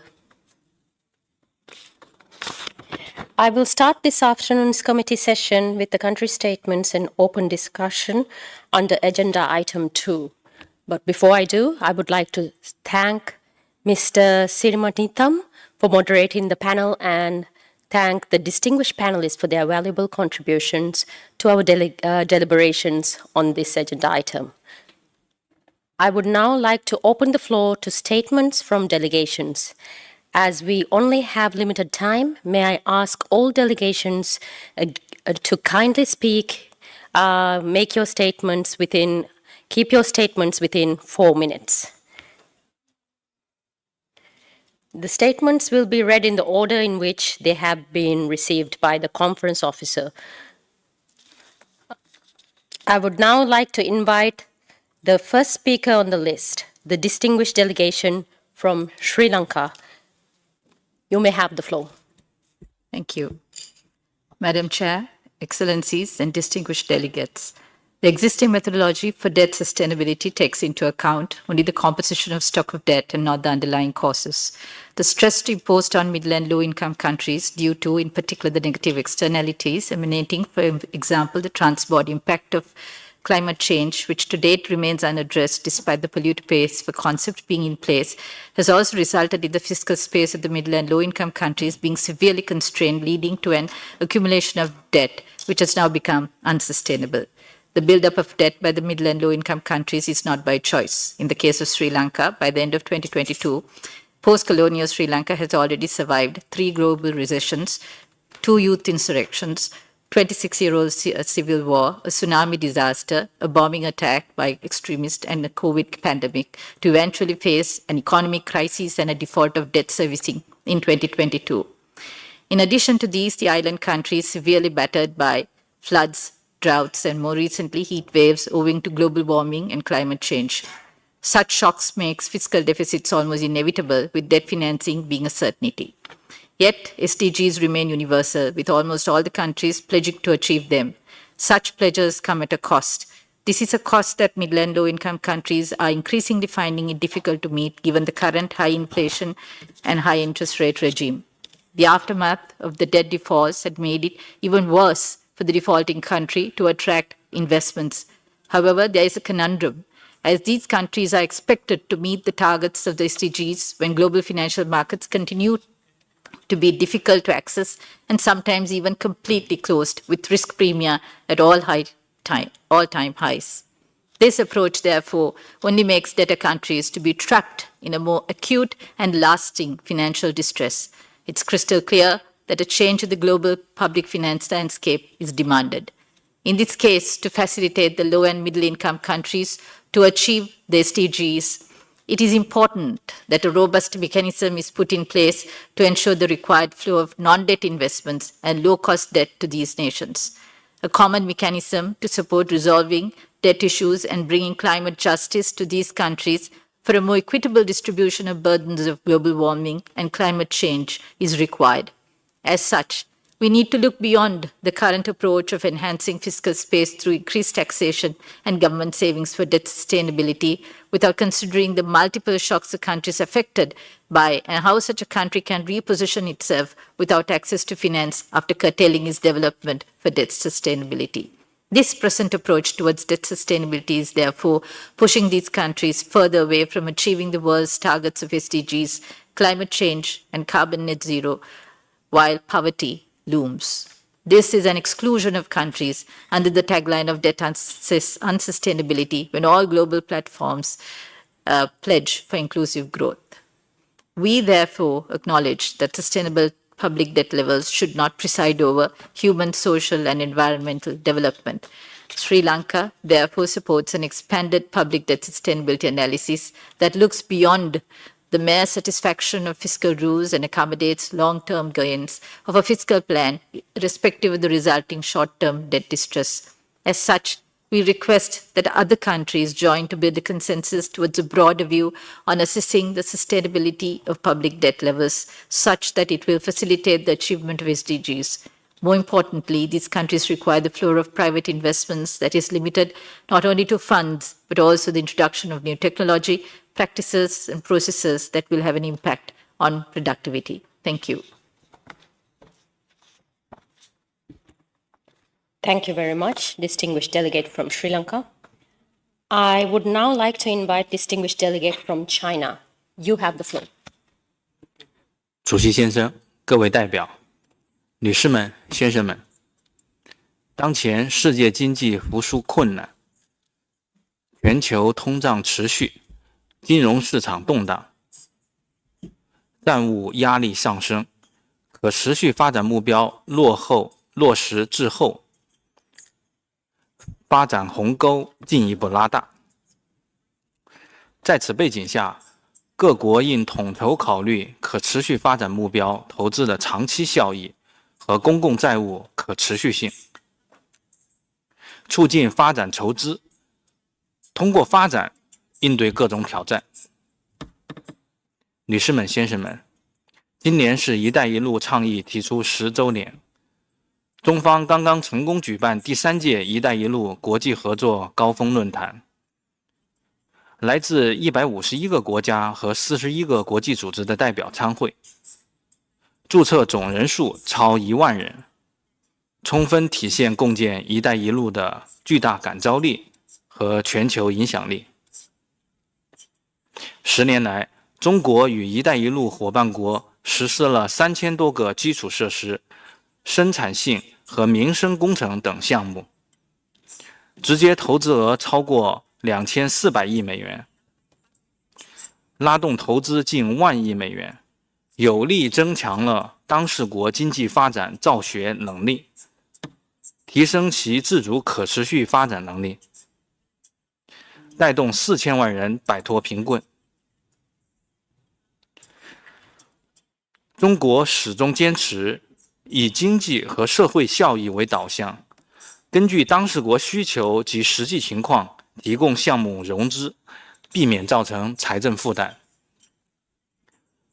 中方高度重视债务可持续性问题，同有关国家共同发布了“一带一路”融资指导原则、债务可持续分析框架，助力共建国提升债务管理的能力。中方始终尽己所能帮助发展中国家缓解债务负担，积极推动并全面落实20国集团缓债倡议，缓债总额在20国集团成员中最大，并同有关方一道参与国别个案的债务处理。女士们、先生们，中方始终认为，债务问题的本质是发展问题，应该在发展中破局债务问题，增强国家公共债务的可持续性。一是要坚持发展优先，国际社会应重振团结、平等、均衡、普惠的全球发展伙伴关系，将发展置于国际议程核心位置，坚持共商、共建、共享原则，为落实2030年可持续发展议程注入新的动力。二是要优化投融资环境，坚定推进全球化和贸易投资自由化、便利化，创造公开、公平、互利共赢的合作环境，为发展中国家注入新的增长动力。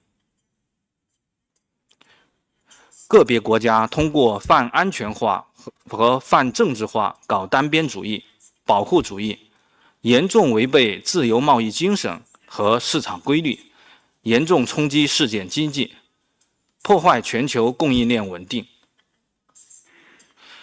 主要发达国家应采取负责任的宏观经济政策，避免负面外溢效应，为发展中国家创造良好的发展环境。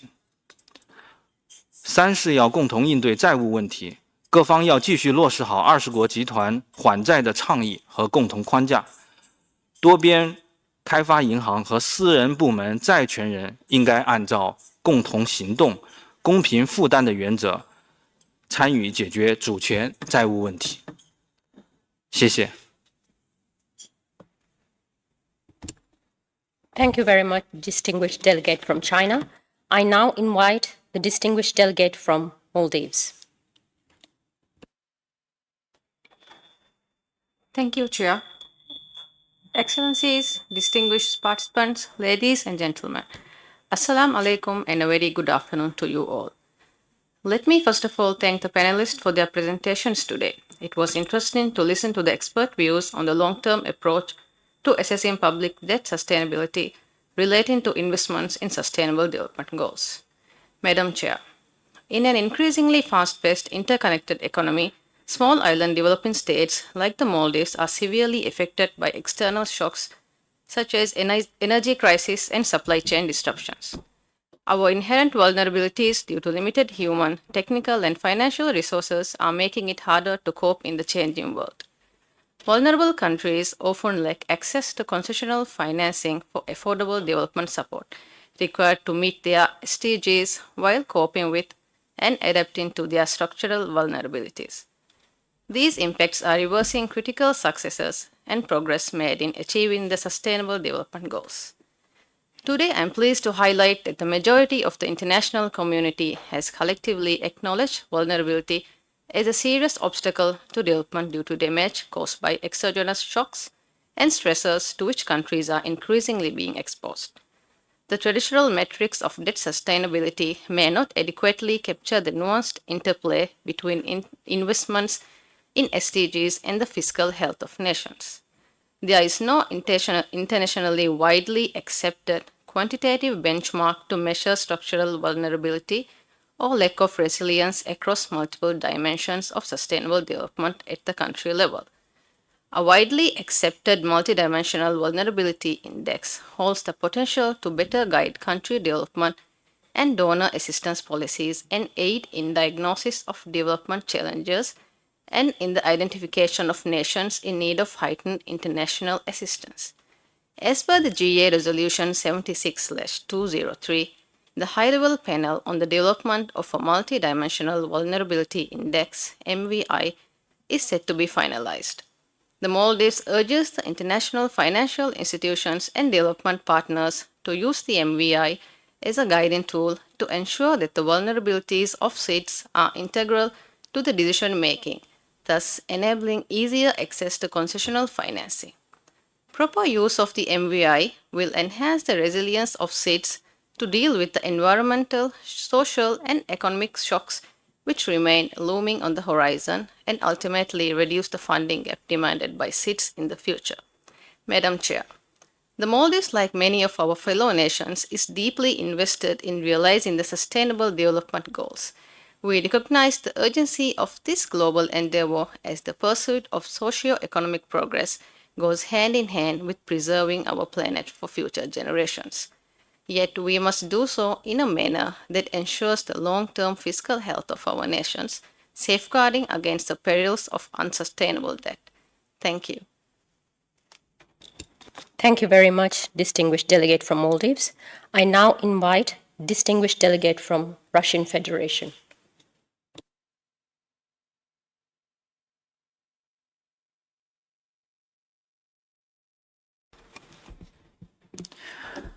Госпожа председатель, представители государств-членов, выражаем обеспокоенность в связи с ростом внешней задолженности государств-членов ESCAP, что создает дополнительные проблемы для обеспечения устойчивости экономик Азиатско-Тихоокеанского региона и, в частности, реализации повестки 2030. На фоне роста внешнего долга и стоимости его обслуживания в развивающихся странах, а также сокращения объемов помощи развитию со стороны нетрадиционных доноров, глобальный дефицит финансирования цели устойчивого развития. Sorry, we don't have interpretation at the moment. May I request you to start again? Yes, of course. Thank you.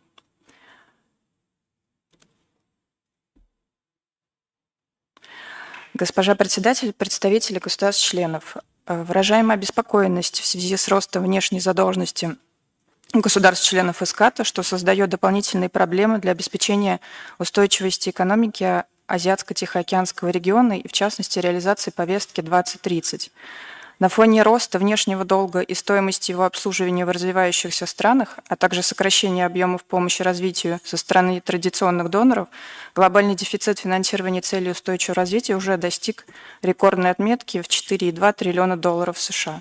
Полагаем, что сложившаяся ситуация – одно из негативных следствий, во-первых, макроэкономической политики развитых стран, которая привела в том числе к росту инфляции, во-вторых, изменений традиционно сложившихся логистических связей, в том числе в части энергетических ресурсов. В-третьих, не всегда сбалансированной энергоклиматической политики, предполагающей форсированное озеленение экономики без учета социальных эффектов от мер по декарбонизации и их экономической эффективности. Прежде всего, недостаточное внимание влияния таких мер на доходы населения. Важно обеспечивать формирование условий, содействующих стабильному и взвешенному поступлению финансовых ресурсов для содействия прогрессу в достижении целей устойчивого развития. В этом контексте видим в качестве приоритета работу государств на национальном уровне по сохранению объема госдолга не выше отметки, обеспечивающей бюджетное равновесие в долгосрочной перспективе. К числу эффективных мер по обеспечению долговой устойчивости относим в том числе повышение качества налогового администрирования в целях сокращения уклонения от уплаты налогов, рационализацию выдачи государственных субсидий, увеличение эффективности государственных расходов в социальной и инфраструктурной сферах. В целом, соглашаясь с тезисом о том, что целесообразно ориентироваться на оценку уровня государственного долга не только в краткосрочной, но и в долгосрочной перспективе, следует обратить внимание, что имплементация новой модели оценки задолженности стран, исходя из принципа соответствия целям устойчивого развития, должна быть комплексной и учитывать следующие особенности. Во-первых, инвестиции в различные проекты, в том числе в традиционных и добывающих отраслях, могут также способствовать достижению целей устойчивого развития, если в рамках таких проектов внедряются энергосберегающие и зеленые технологии. Например, в производственном процессе, в том числе за счет повышения качества выпускаемого сырья путем его более глубокой переработки, рекультивации земель на отработанных месторождениях. а также когда в рамках проектов оказывается содействие развитию инфраструктуры, росту доходов населения и тому подобное.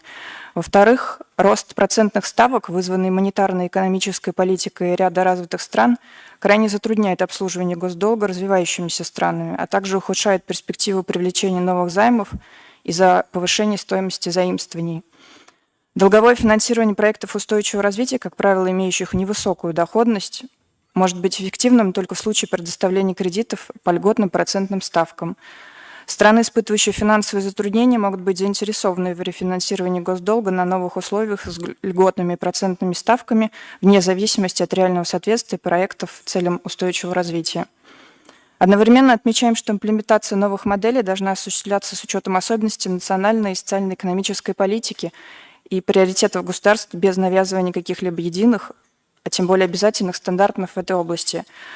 Госпожа председатель, представители государств-членов, подтверждаем приверженность международному сотрудничеству в интересах достижения целей устойчивого развития в регионе, а также намерение продолжать оказывать экспертную и финансовую помощь государствам-членам ESCAP в решении макроэкономических проблем и обеспечении финансовой стабильности путем содействия прогрессу в области производственного потенциала, торговли, сокращения задолженности, подготовки кадров, здравоохранения и уменьшения опасности бедствия, а также путем осуществления проектов техсодействия за счет российского добровольного взноса.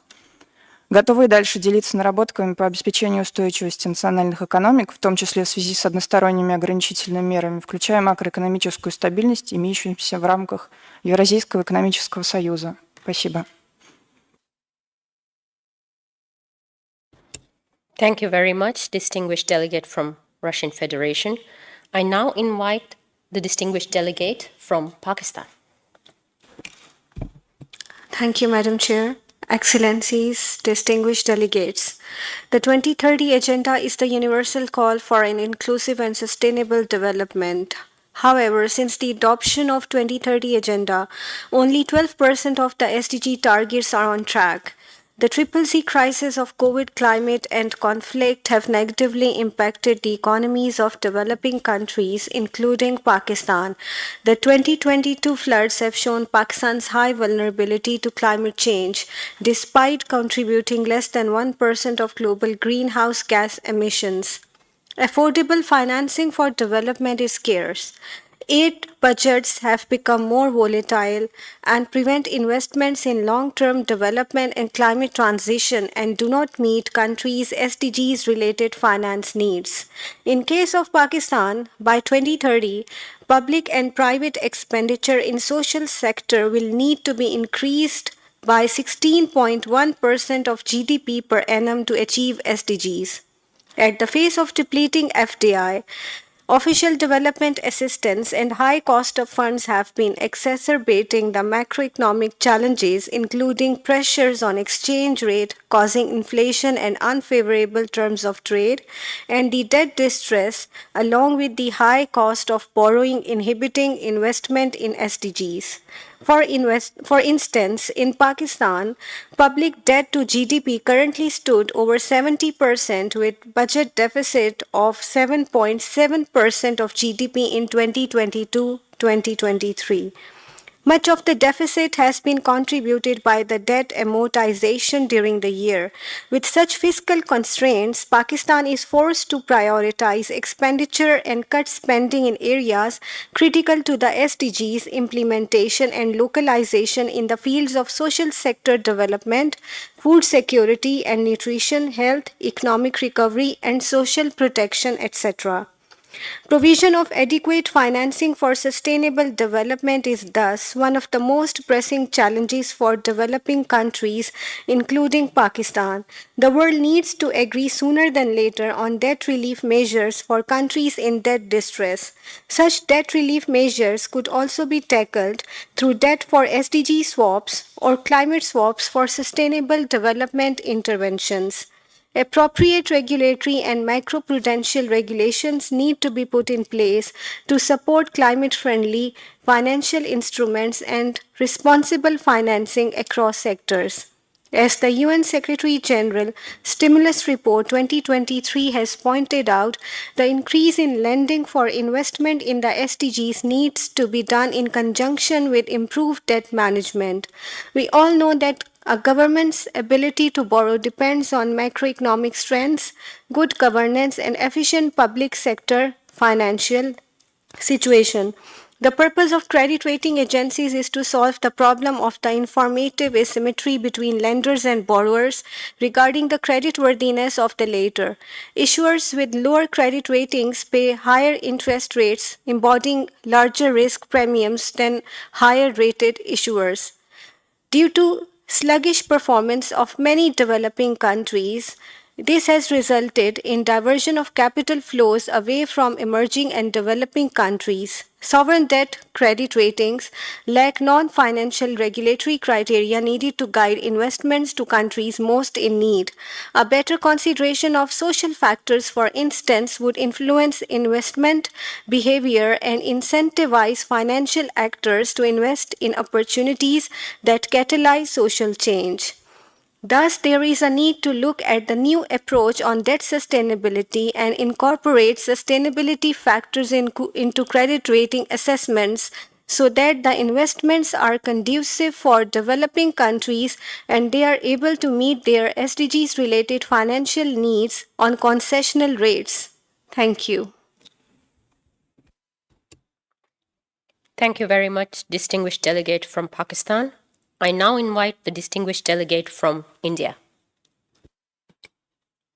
Respected Madam Chairperson, I would like to thank UNESCAP for providing this platform to discuss this pressing issue. The issue of debt distress has been critical in several economies in recent times, particularly where the fiscal room was limited even before the outbreak of the pandemic. The fiscal room got constricted further as the pandemic induced additional expenditure and the lockdowns curtailed revenues in the second half of 2020. The pressure on fiscal balances sustained through the subsequent geopolitical uncertainties as escalated prices increased the cost of welfare packages. The pressure further aggravated as monetary tightening undertaken to rein in inflation led to weak growth outcomes and consequently tepid mobilization of revenues. The economies embattled the fiscal challenges, thus, require urgent attention of the global community. Increase in financing requirements for SDGs and need for investments on climate action can further deepen debt distress in short run in many countries. Madam Chairperson, India also faced short-term issues related to public debts during the pandemic. The limited fiscal room drove the government to carefully calibrate fiscal expansion that focused on supporting economically weaker sections during the pandemic. This resulted in increase of central government debt to 61.5% of GDP in 2020. It fell to 59.1% in 2021 as rapid economic recovery enabled the supported communities to restore their livelihoods.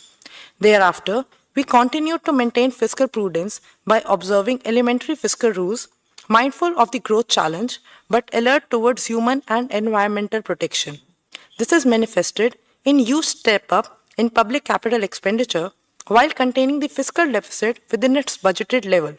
We did this by rationalizing our revenue expenditure in line with the welfare priorities of the government. We take note of the report prepared by the UNESCAP Secretariat, which focuses on the need for a long-term approach to assess public debt sustainability, taking into consideration the impact of investments in the SDGs on future public debt trajectories. Government of India has taken a forward-looking and long-term approach with a strong commitment to SDG implementation and climate action. Our focus is to keep our public debt burden manageable, as concurrently we are taking steps to increase our fiscal room. Some of these include upscaling capital expenditure that will further accelerate growth. Higher growth along with rationalized tariff structure, widened tax base, and easing of tax compliance and doing business will mobilize additional revenues and create larger fiscal room. Government of India has initiated action last year by launching the sovereign green bonds. This will garner additional finances from the potential investors to fund public projects in the green economy, which is in line with the implementation of Paris Agreement and 2030 Agenda for Sustainable Development. India has focused on strengthening public digital infrastructure for fiscal exclusion, which has been unique and transformative. The Unified Payments Interface, or UPI, has enabled and in fact incentivized millions of small vendors to participate in the formal economy while also being able to receive payments instantly. Corruption and financial flows from illicit sources have prevented steady economic growth and sustainable developments in the global south. India therefore supports the enhanced global efforts to seize, confiscate, and return criminal proceeds to victims and states in line with international obligations and domestic legal frameworks. Addressing the development needs of the global south will also require us all to arrive at a method of inclusion and effective international tax cooperation. Greater engagement of all member states in the UN intergovernmental discussions in the tax norm shaping and rule setting, with full consideration of existing multilateral and international agreements, would be required for making international tax cooperation fully inclusive and more effective. On the subject of financing for development, India reaffirms its support to the Addis Ababa Action Agenda of the Third International Conference on Financing for Development and has accordingly taken a whole-of-government approach to SDG financing. Recognizing the significant financing that will be required for accelerating progress toward SDGs and climate change, this was a priority under India's G20 presidency this year, as the Sustainable Finance Working Group carried out an exercise and came with recommendations. We remain committed to the work with the international community and especially with our partners in Asia Pacific to work towards addressing the challenges to debt sustainability and adequate financing for implementation of SDGs so that no one is left behind. Thank you. Thank you very much, distinguished delegate from India. I now invite the distinguished delegate from Armenia.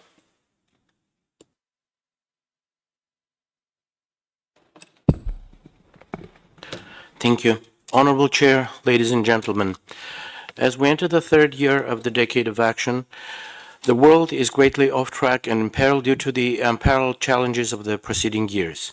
The devastating consequences of the COVID-19, the impact of climate change, conflicts, atrocities, ethnic cleansing, and other gross violations of human rights have had a significant impact on the progress in the implementation of the 2030 Agenda, especially for the countries in special situations, including the landlocked developing countries. The latest report on the implementation of the Vienna Programme of Action for LLDCs for 2014-2024 demonstrates a sharp decline in FDIs and other critical sources of external development financing, important for LDC's sustainable recovery. There is a need for greater support of the development partners to the LLDCs by promoting inclusive connectivity through quality, sustainable, and resilient infrastructure, with a focus on affordable and equitable access to transport networks and trade. Amid the fragile global economic situation due to the impact of the recent devastating developments in different parts of the world, the middle-income countries require special attention of the UN development system and international financial institutions to address the complex challenges and strengthen national capacities for domestic resource mobilization and access to different external financial resources. The specific development needs of MICs necessitate a tailored approach and elaboration of comprehensive criteria beyond the GDP per capita for the facilitation of their access to concessional financing. For a landlocked middle-income country like Armenia, the resilient global and regional trade and connectivity are critical for releasing its full economic potential and promote sustainable development. Armenia supports the Secretary General's recommendations contained in his report on our common agenda, identifying the complementary measures to GDP and use of vulnerability as a criteria to develop indicators to determine access to concessional finance. The progress in the implementation of the 2030 Agenda requires solidarity and joint efforts of the international community to address the diverse needs of people and countries in special situations, including those in conflict situations and humanitarian crises. The UN development system's role is crucial in reaching out to all those who were affected by and continue to bear the consequences of conflicts and attempts to disrupt the realization of their inalienable human rights. The sustainable development of Armenia is significantly impacted by the social, economic, and humanitarian conflict consequences of influx of a large number of refugees from Nagorno-Karabakh as a result of the ethnic cleansing, use of force, economic and other forms of coercion. On September 1923, after a 10-month-long blockade and deprivation imposed on the population of Nagorno-Karabakh, Azerbaijan perpetrated the final act of aggression, which has resulted in the complete annihilation of indigenous Armenian population in Nagorno-Karabakh. As a result, Azerbaijan's long-term policy of ethnic cleansing against Nagorno-Karabakh 101,848 civilians, including 30,000 children, terrorized by the mass atrocities and violence committed by the Azerbaijani armed forces, had to flee, leaving behind their homes, property, thousands-year-old heritage. Those people were the primary target of Azerbaijan's aggression, aimed at intimidating peaceful civilians to leave their homes and flee their ancestral homeland under the threat to their lives and in the absence of any international guarantees for their lives, security, and rights. This aggression was a gross violation of the United Nations Charter, the fundamental norms of international humanitarian law, as well as the obligations under the Trilateral Statement of November 9, 2020, and the binding orders of the International Court of Justice.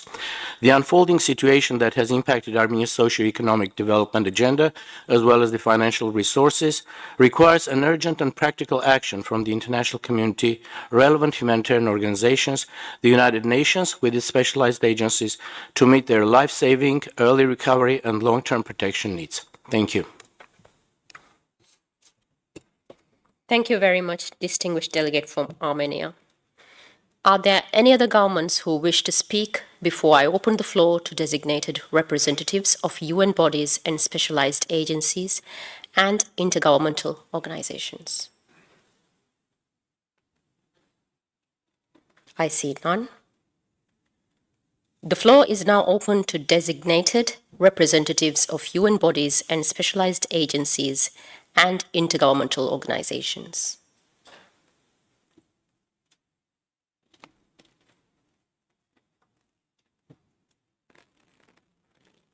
I see none.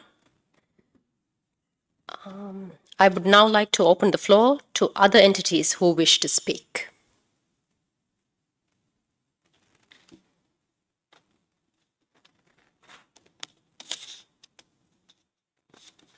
I see none. So, may I now move to agenda item 3. Bridging the gap in sustainable finance in Asia and the Pacific, principles for action. The committee document ESCAP/CMPF 4/3 has been shared in advance to inform the deliberations of the committee on this topic. And so, may I now invite the Secretary to introduce the agenda item. It is my pleasure to give the floor to Mr. Hamza Ali Malik, Director, Macroeconomic Policy and Financing for Development Division, to introduce agenda item 3. Mr. Malik, you have the floor. Honorable Chair, Vice Chairs, Excellencies, distinguished delegates. Without enhancing the availability of financial resources, achievement of SDGs will remain elusive. It is time for all stakeholders, such as governments, regulators, private finance entities, to accelerate change by transforming their financing priorities, processes, and programs to meet the growing financing needs of the region. With this basic point of view, the document ESCAP/CMPF 4/3 discusses the challenges and opportunities for governments, regulators, and private finance entities in the Asia-Pacific region to bridge the gap in sustainable finance. Now, several estimates of the financing gap are available. For instance, the recent report of the G20 Independent Expert Group estimates the global annual incremental financing needed by developing countries, excluding China, for SDGs and climate action to be around $3 trillion. Of these, 2/3, $2 trillion, are expected to come from domestic resource mobilization and local finance, and the remaining one-third, around 1 trillion, from external financing commitments that includes both official development assistance, around 500 billion, and private capital, also around 500 billion. The point here is the main responsibility to come up with needed financing rests with domestic resource mobilization strategies, which includes engaging with governments, regulators, and private finance entities at the country level. Only last month, on 2nd October 2023, ESCAP, my team, we published the 2023 issue of ESCAP's Financing for Development Series number 5, titled Sustainable Finance, Bridging the Gap in Asia and the Pacific. 21 Asia-Pacific countries, represented by ACPR colleagues, participated in a policy dialogue at its launch. The report contains a rich analysis of policies and actions that can help close the financing gap. These are summarized in the document under discussion today. I encourage the distinguished delegates to have a look at the report and the background document in detail and share it with pertinent ministries in your respective countries. To facilitate the discussion on these policies and actions, we have tried to distill the main messages of the report into 10 principles. These 10 principles are categorized into actions that can be taken by governments, regulators, and private finance entities. Please note that these are broad principles that are meant to be suggestions or guiding ideas from the Secretariat based on our research. They are not prescriptive. We expect countries to take a nuanced picture while considering to implement them, keeping in view their own country circumstances, experiences, and priorities. In this vein, I invite the committee to share their feedback on these 10 principles and discuss ways of strengthening regional cooperation to bridge the gap in sustainable finance in Asia and the Pacific.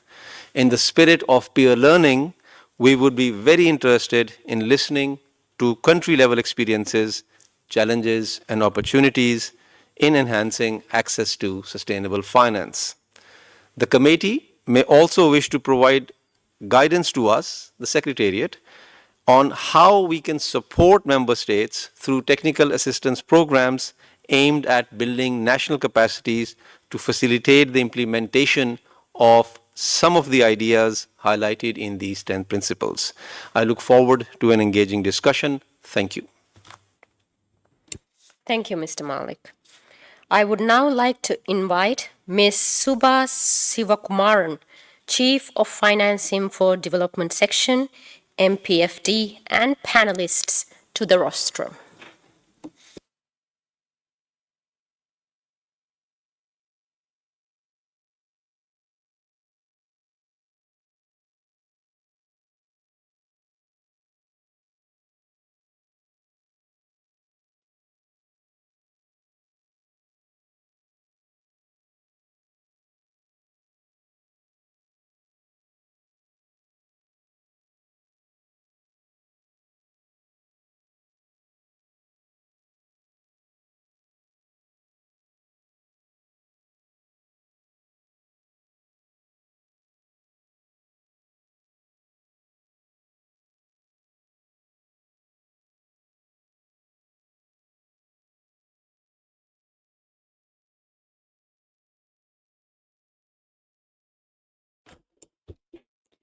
Thank you, Chair.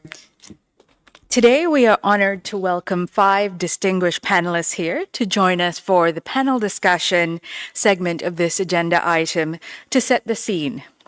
Our panelists will share their experiences on accelerating sustainable finance in the region, reflecting upon the 10 principles for action.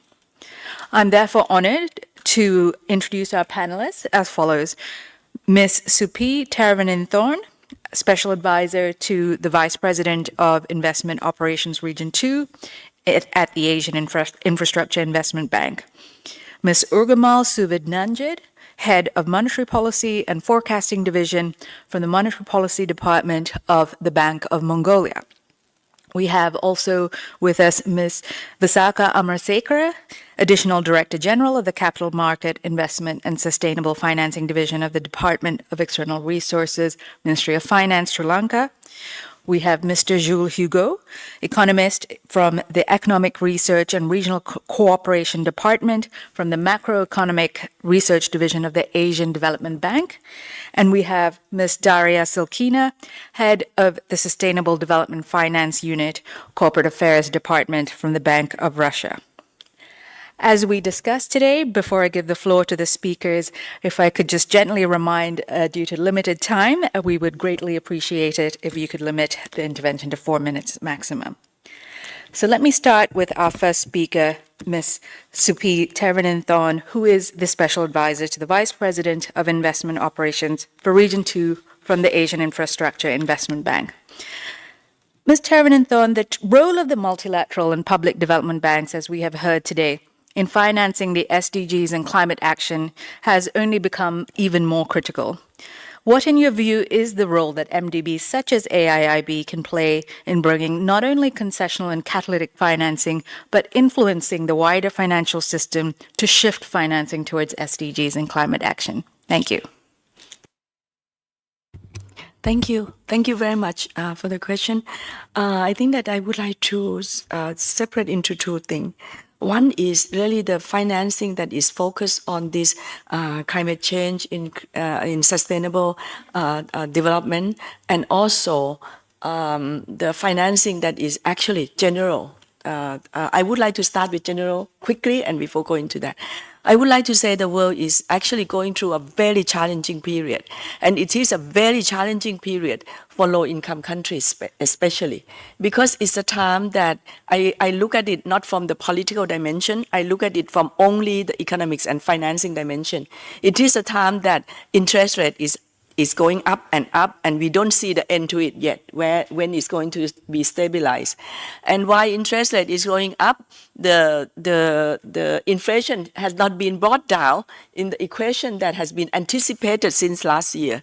So the cost of financing anything is costly. And now just drawing it into climate change for the government, not always the top priority. The top priority in almost every government is growth, growth, and growth. So the money to financing growth is already expensive. The money to finance climate change is even more, in their mind, more challenging. So that is the point of saying that it's a challenging world.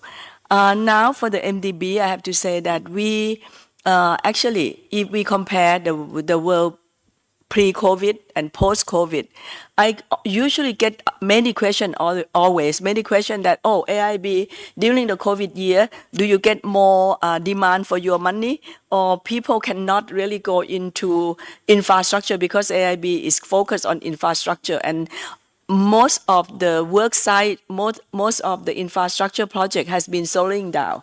So is there demand for infrastructure money is going down? The answer is that no.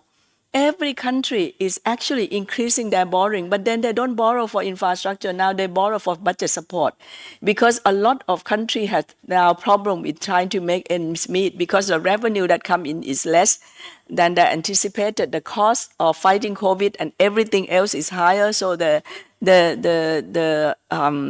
demand for borrowing is more. So now it's come to a multilateral development bank to have to saying that when we lend out money, we have to meet the Paris alignment. So that brings it back to what is the role of multilateral development bank in trying to enforce sustainable development goal and climate change positive thing. So in case of AIB, we make it clear that every project had to be Paris aligned, starting from July 1st of 2023. Any project that come into getting money from our bank had to be Paris aligned. And then we also have the next target that by 2030, at least 50% of our project will be project that is in the in the climate change domain. We may do cross-border connectivity, but the cross-border connectivity, apart from normal building road and railway and airport, we have to have the element of climate change positive into that. So that's the role that AIB could play. Thank you. Thank you. Moving to our second speaker from the Bank of Mongolia, Ms. Urgumal Suvid-Nanjid is the Head of Monetary Policy and Forecasting Division from the Monetary Policy Department of the Bank of Mongolia. Ms. Nanjid, to achieve Agenda 2030 and the Paris Agreement goals, it is clear that effective nationally determined contribution plans and financing strategies for those plans must be urgently developed. What, in your view, is the role of the financial regulators in shifting capital towards the transition? Thank you. Okay, thank you. Due to the frequent weather-related disasters and the much faster warming than global average, the evidence of climate change in Mongolia is compelling.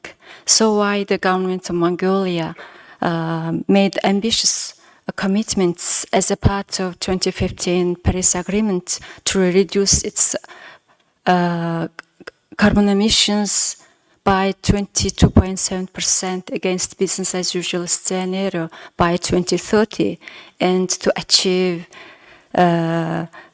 development pathway that is green and inclusive.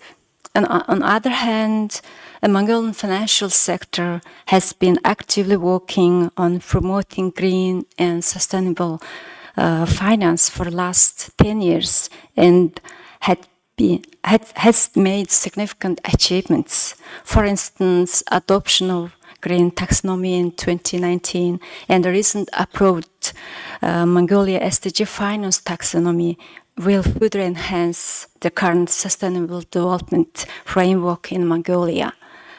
So there have been a lot of demands from the other players on the Central Bank of Mongolia as a financial regulator to take on new responsibilities for supporting transition to a low carbon economy. Thus, the Bank of Mongolia has needed to coordinate our own action with the broad set of green policy measures to be implemented by the other players, including government, financial institutions, private sector, civil society, and, of course, international organizations. This coordination task is urgent since climate-related risks continue to build. More importantly, Bank of Mongolia has contributed for helping to develop and assess proper taxonomy to define low-carbon assets more precisely, working closely with the financial sector on closure of carbon-intensive exposure to assess potential financial stability risks, developing new methodologies to improve assessment of the climate-related risks, studying how prudential tools can intensify commercial banks, sustainable and green financing, and examining adequate room to change the monetary policy instruments. Moreover, we are planning to implement robust framework for assessing and disclosing climate-related risks by financial institutions and corporations, and to develop and enforce regulations that mitigate climate considerations into the financial sector. In practice, we think that using regulatory tools to promote green transition would complicate conduct of prudential policy and may not be consistent with the current legal mandate of central banks. A fundamental problem, rather than that in practice, green promoting regulatory action would raise major governance and operational challenges for regulators. Moreover, evidence suggests that the prudential policy tools are unlikely to be sufficient and efficient in attracting massive financial flows required for the green transition. Based on existing knowledge, evidence, and our experience as a central bank and as a financial regulator, we see our role as a complement, as a catalyst, and an amplifier, but not substitute for wider policy actions for green transition. Thank you.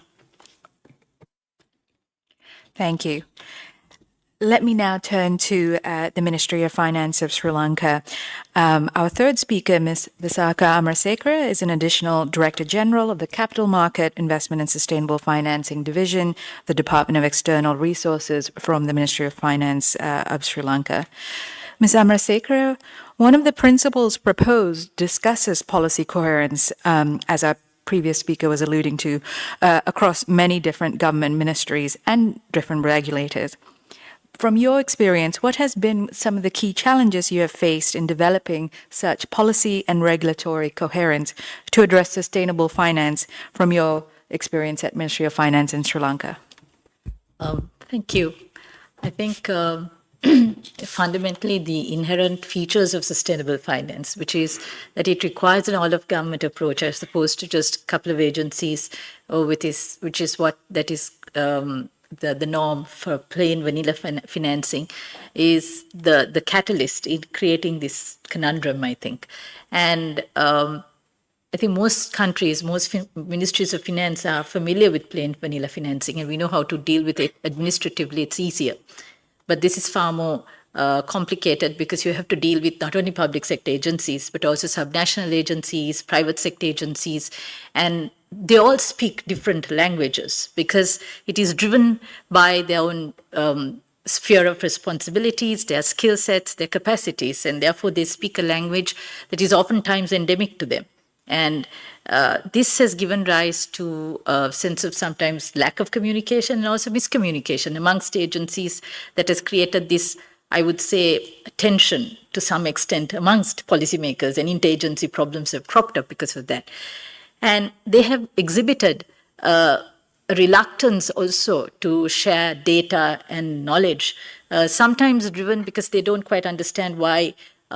If I speak from the perspective of Ministry of Finance, why we require such information, and sometimes because their own regulatory frameworks do not allow them to share some data and some information amongst themselves, and sometimes because they fear agencies' functions being overlapped. And I think these are things that they're fairly human qualities, but nevertheless these are problems that we all face when we deal with policy.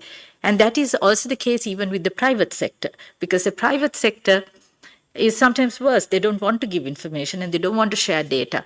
And yes, it is driven by market sensitivities, no doubt. We all accept that. But sometimes it's also driven by, I would say, mistrust, so to speak, as to what the government will do with that type of data. So that also creates this policy coherence, a bit of a problem in the larger scheme of things.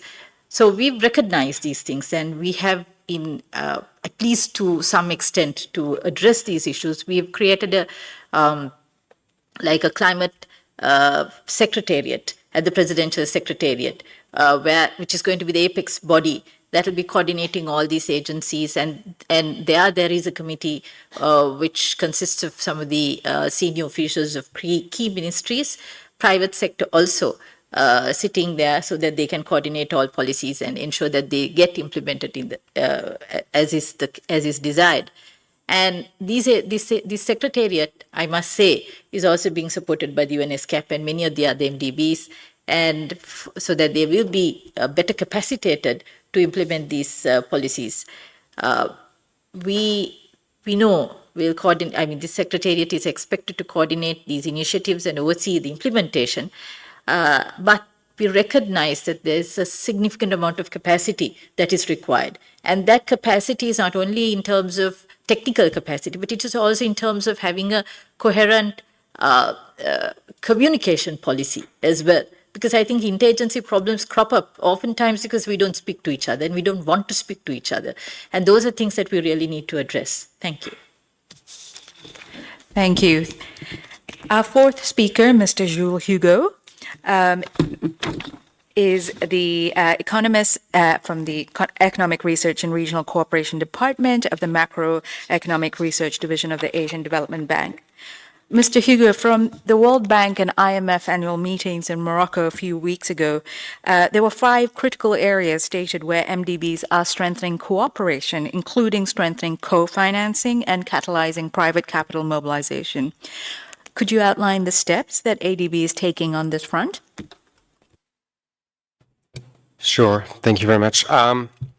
There's 2 aspects to it. One is ramping up our own financing as ADB. The other aspect is ramping up co-financing, not so we put different names under the same projects of institutions, but really to crowd in financing that would not reach its target otherwise.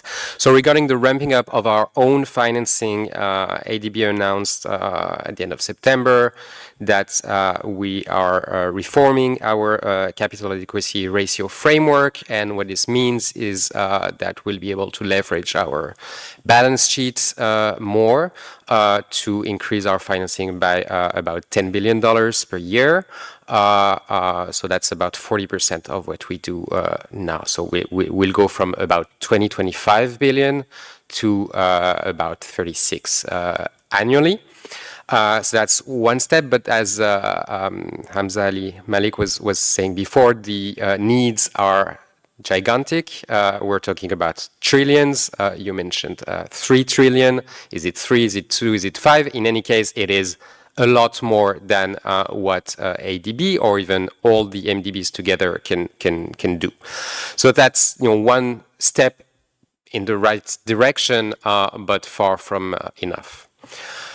Regarding co-financing, that's the other way that MDBs and notably ATB can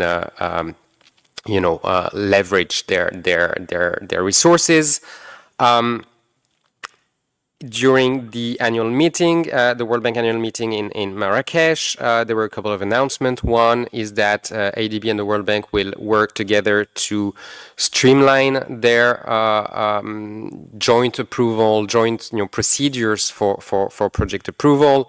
One is working with a single document. That sounds basic, but we're not there. The other one is mutually recognizing our policies, notably in terms of safeguards, environmental safeguards and social safeguards, procurement, etc. So the intention is to reach a point where the client country, the borrower, can choose between going with the World Bank framework or the ADB framework, but that would work for both institutions. So that's one aspect towards co-financing.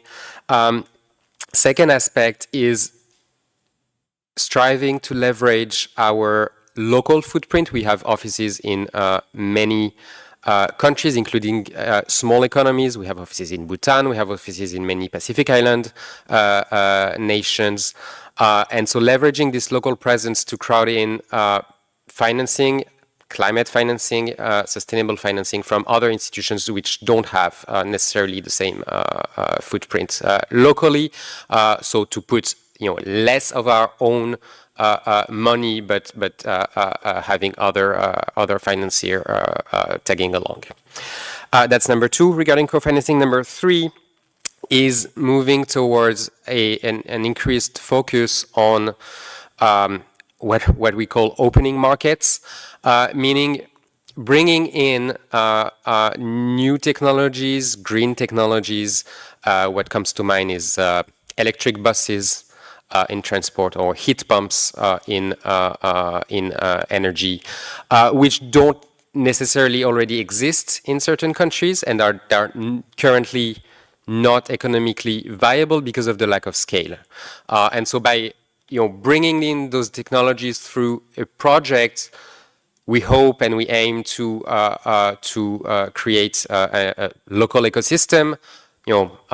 Companies able to install, to repair, lowering, or import equipment, etc. So prices go down because of our project, and therefore a market emerges that is, sustainable on its own after the project. That's of course easier said than done, but this is an aspect we're looking at. Thank you very much. Thank you. Let me now turn to the Bank of Russia. Ms. Daria Silkina is the head of Sustainable Development Finance, unit of the Corporate Affairs Department from the Bank of Russia. Ms. Silkina, your experience in incorporating data, ESG data, into corporate reporting at the Bank of Russia reflects a shift to influence the real economy corporates by starting to require them to measure and report on such issues. What are some lessons learned from accelerating the participation of the real economy corporates into the transition? Dear Ms. Suba, thank you very much for the interesting question. And before I give a brief comment, I would like to take an opportunity to thank Mr. Malik, the Secretary, and everybody involved for fruitful and relevant discussion. And to start with, on how we, as the Bank of Russia and all the regulators, financial regulators all over the world, respond to sustainable development agenda. I usually say that we are in the tough or in the tense situation when we are working hard to change things. But now, in the current situation, we should work even harder and harder so that it doesn't change. So our climate doesn't change, the social and ecological problems are solved properly.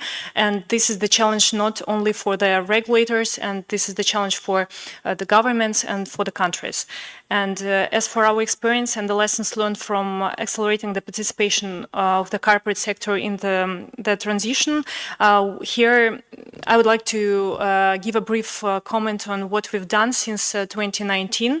The year we started our work on sustainable development agenda, and speaking about sustainable finance and instruments and infrastructure, we approved green and transitional taxonomies. I guess most of us have this taxonomies, and as for Russian taxonomy, this taxonomy establishes criteria at the specific project only, or specific project level only. For instance, compared to Europe, where the taxonomy greenlights entire sector of the activity at once, and we introduced regulation which enables Russian companies to issue green bonds, social bonds, transition bonds, and this is specifics of Russian economy as well. But we also give the opportunity for companies to issue the climate transition bonds and the sustainability linked bonds. And actually, a national verification system of sustainable instruments was created. And to promote sustainable development, we follow a soft regulation approach. We promote a methodological framework within the financial market to facilitate business transition and integrating sustainable development issues into corporate governance, risk management, information disclosure, and we produce several recommendations. These are recommendations on responsible investment, recommendations on sustainable information disclosure. My colleague also already covered this issue, and as she said, that not everybody wants to share this information, and we highly recommend our corporate sector to disclose this information, and both for joint stock companies and for financial organizations. And these recommendations were compiled taking into account the approaches used by IFRS Foundation, these IFRS standards. And two more important documents are the recommendations on how the boards of directors of joint stock companies and financial companies should implement the sustainable development agenda in their work. And we also one more issue is the ESG ratings. I guess everybody knows that it's really how to say it. It's sometimes not we don't know how to rate properly, and we also compiled recommendations for improving the quality of methodology and promoting the assignment of ESG ratings. And finally, as part of the soft regulation, we conducted several surveys on how the corporate sector follow their recommendations. So these recommendations that we published.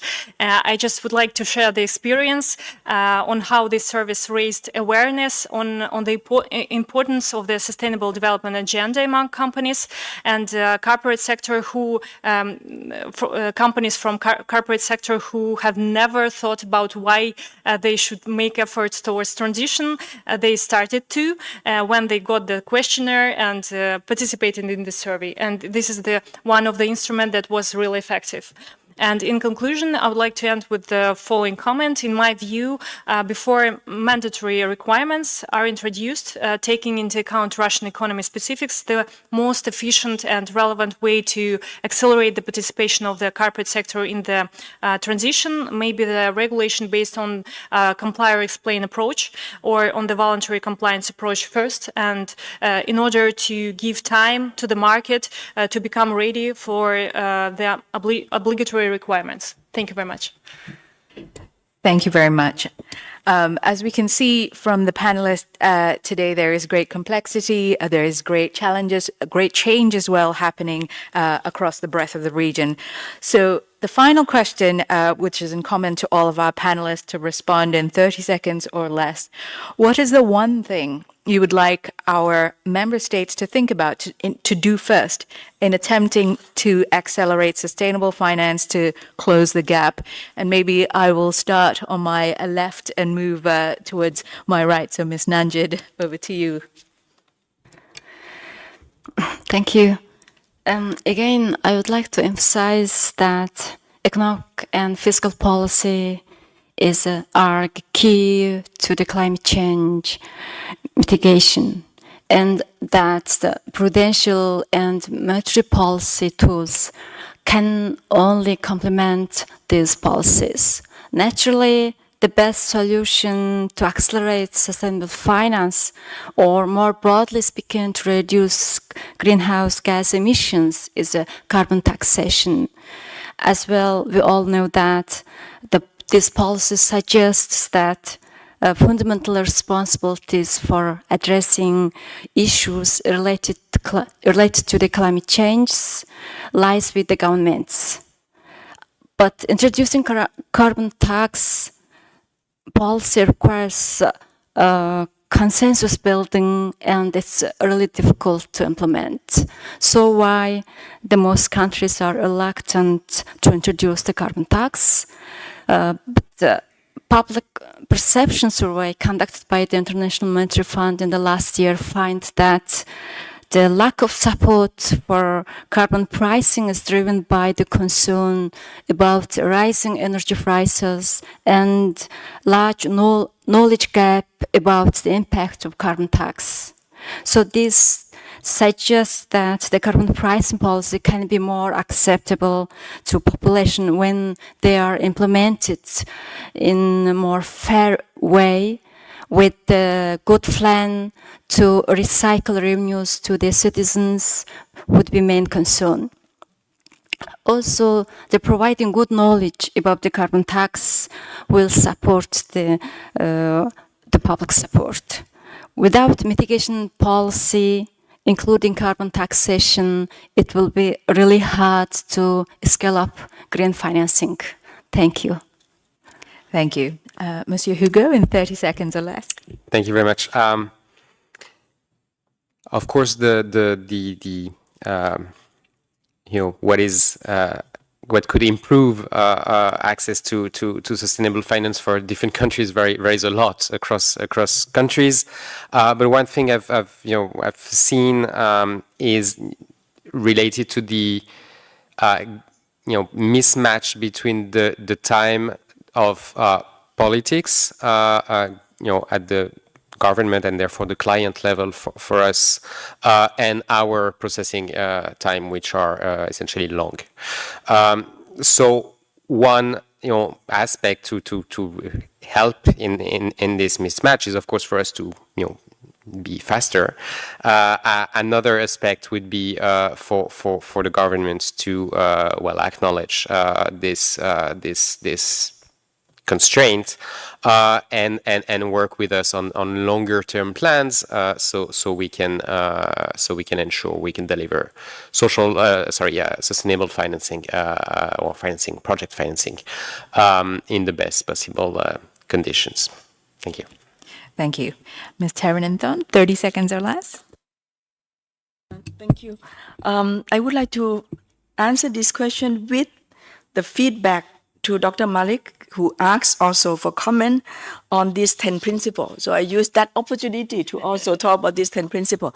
I look at it, 5 principles is on the government and regulator, and another 4 for private finance. And I want to choose 2 that to talk about is local currency financing. And that's number 8, and number 10 on investment on time and effort and all this, because I see these 2 as most important in my job, in my view. The preparation time is always payback. I mean, that number 10 payback when you do implementation. But go back to more complex one is local currency financing. I can see the world of financing is going to be shifting. With the interest rate, with inflation, and with everything, the financing will be less and less of US dollars and can be more and more of currency that is low interest. And Japanese yen is starting to be requested by our client that they don't want US dollars anymore. Japanese yen is cheaper. But then the problem of interest rate and exchange rate is something that they have to calculate very carefully. But the local currency financing, the point I want to emphasize is that whatever you do, government role, even though you put it under the private sector role, but government role is very important because local currency is in the hand of the government. If the Thai government want to borrow in Thai baht, because it makes sense, a lot of sustainable infrastructure project, climate change project, are the project that you get a revenue, if you get a revenue at all, but you get a revenue in local currency. But if you service loan that is foreign currency, there will be a currency mismatch. So the use of local currency become quite important. But if you borrow from whoever, you can borrow from ADB, you can borrow from World Bank or AIB, you borrow local currency, nobody get Thai baht. It's the Thai government get Thai baht. So you have to really get the Thai government also to come into the equation. So I want to say that things is not that straightforward and it's quite complicated issue. But this is something that I think the multilateral organization can help in this case. Thank you. Thank you. Ms. Silkina, 30 seconds or less. Yeah, actually a tough question to answer briefly, but I'll try. Ms. Subay, I'll kindly break the rules and name 2 things, okay? In my opinion, first is joint work of all the governments, and we've already discussed it, and all the governments, regulators, and financial market participants, strong desire and willingness to make the world the better place. No matter how corny it may sound, it's really corny, but still. And actually, I've read last week that by 2030, the world's population may increase by 1.7 billion people, and at the same time, the population of the developed countries will remain the same. And this means that energy companies in the developing world have to take into account this increase in demand for energy, and agriculture producers have to take into account the increase in demand for food and implement this into their investment plans. And also, by 2030, the share of the IT sector in energy consumption will increase as well, according to various estimates, by 2 or 4 times. And this means that when planning a large-scale digital transformation of a business, companies have to estimate how much electricity it will require and where to get it from. And at the same time, here are the climate change and the Paris Agreement pushing countries to reduce greenhouse gas emissions and switch to more expensive renewable renewable energy sources. And obviously, it is important for companies to take all these challenges into account in order to maintain long-term competitiveness and adequately adjust their business processes to the changes taking place. And in view of that, actually, I thought yesterday that it would be great if we think of drafting so-called guidance on how companies should develop sustainable strategies, taking into account national economic specifics and all the challenges taking place right now. And it's just was my idea. And one more thing at a micro level, it's of course it's a proper information disclosure. It's sound harmonized standards and methodologies and climate risk accounting. Thank you. Climate risk management. Yeah, thank you. Thank you very much.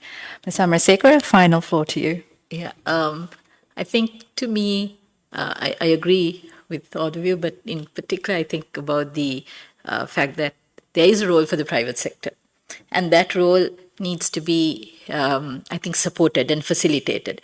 We are all agreed that the government will have to take the lead role. There's no doubt about it. Nobody else can replace government, but whatever the private sector can do, we must somehow get them to do it. And in that, as these 10 principles say, de-risking is important. I mean, they won't come in. And I think the success of this will lie in how well the MDBs are able to innovate. How well can they be creative in this space? Because if they can't be that, there's no point in us talking about this, actually. Because they are the only people who have that type of capacity, that kind of capital that can support countries such as ours. Normal, ordinary commercial banks can't do that. The usual banking rules also don't allow them to do that. So the answer lies in the MDBs being more innovative and maybe even being more risk-taking. There is very little risk they take. I think in some instances, I don't know if it's fair to say this, but maybe even equity in the form of venture capital would help. But that, I think, is the way forward. Thank you. Thank you very much to all our excellent panelists. We draw the panel discussion segment to a close now. I'd like to thank Ms. Taravananthan, Ms. Nanjid, Ms. Amarsekara, Mr. Hugo, and Ms. Silkina very much for your contributions and time today. And we hope that this will benefit the deliberations of the committee. So now let me give back the floor to our chair for the next segment. Thank you.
Thank you, Ms. Suvakumaram, for moderating the panel, and thank you to the distinguished panelists for their valuable contribution to our deliberations on this agenda item.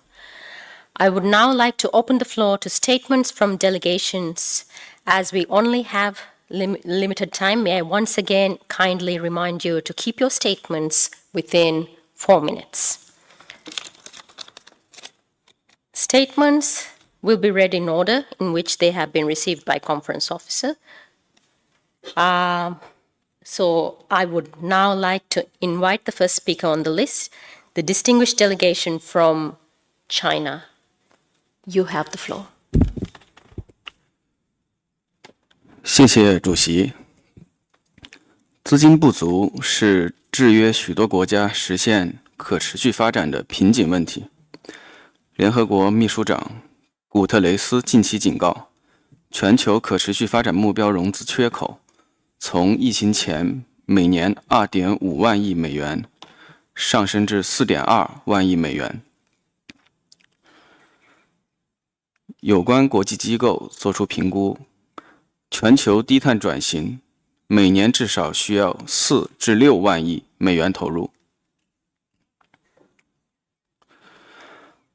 2021年9月，习近平主席在第76届联大提出全球发展倡议，就是为了凝聚国际发展共识，培育全球发展新动能。目前倡议已经得到100多个国家和国际组织支持，70多国加入全球发展倡议知友小组。发展筹资、气候变化和绿色发展均是全球发展倡议重点合作领域。中方不断加大发展资源投入，整合全球发展和南合作基金，并增资至40亿美元。中国金融机构提供100亿美元专项资金，用于倡议落实。全球发展项目库突破200个项目。中国持续加大绿色投融资支持力度。截至去年底，中国绿色贷款余额达22万亿元，同比增长38.5%，高于各项贷款增速28.1个百分点。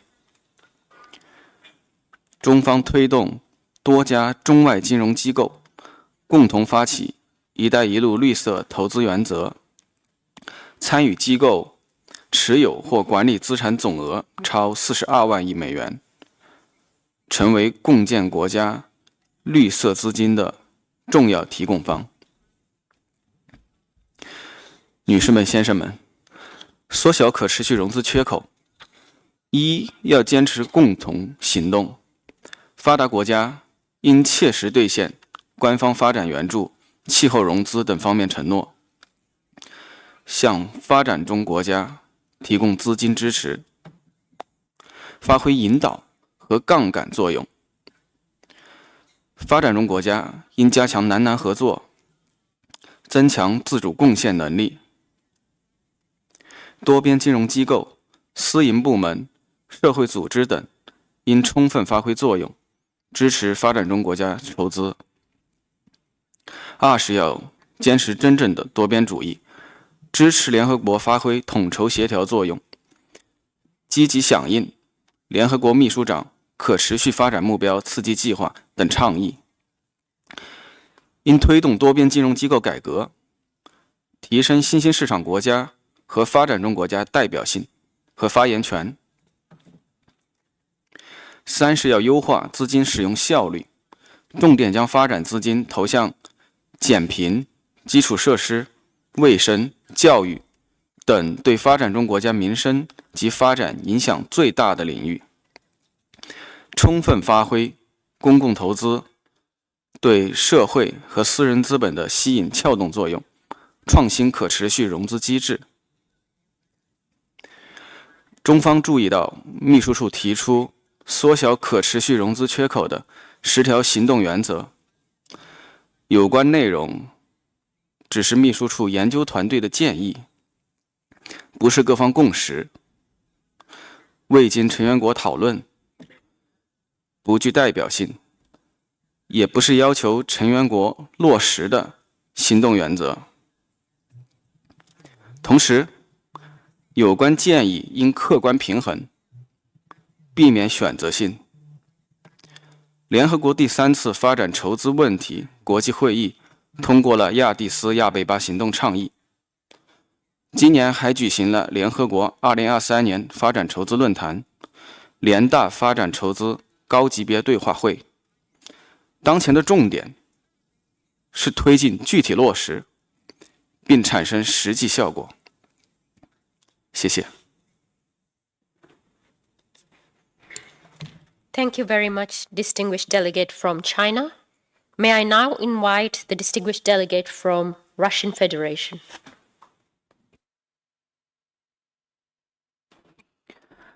Хотели бы поблагодарить секретариат за представленный доклад, а также за учет российского опыта в области устойчивого финансирования.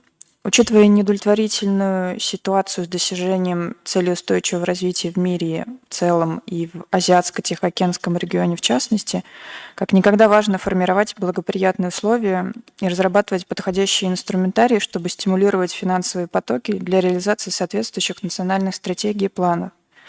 В этом контексте предложенные 10 принципов являются своевременным вкладом в решение общей задачи. Позвольте коротко поделиться национальными подходами к обсуждаемой теме. Выступаем за последовательный, справедливый энергопереход с учетом национальных особенностей государств-членов и социально-экономических последствий применения климатических мер. Отражением этого подхода является в том числе российская зеленая таксономия, которая включает в себя не только направления, которые признаются мировым сообществом однозначно зелеными. Документ также включает проекты в атомной и гидроэнергетике, которые мы относим к зеленой, и целый ряд направлений для реализации переходных проектов в наиболее углеродоемких отраслях экономики. Мы верим, что переходные проекты будут в значительной степени способствовать выходу России на углеродную нейтральность к 2060 году. В отношении отчетности об устойчивом развитии на данный момент придерживаемся мягкого регулирования. Как упоминали коллеги из Центрального банка, регуляторам уже выпущены рекомендации по раскрытию информации об устойчивом развитии как для публичных акционерных обществ, так и финансовых организаций.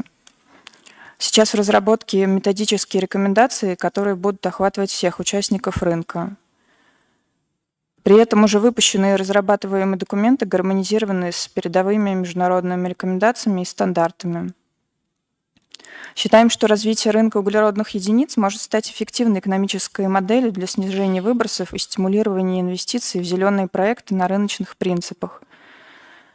С этим пониманием ведем поступательную работу по формированию национального углеродного рынка.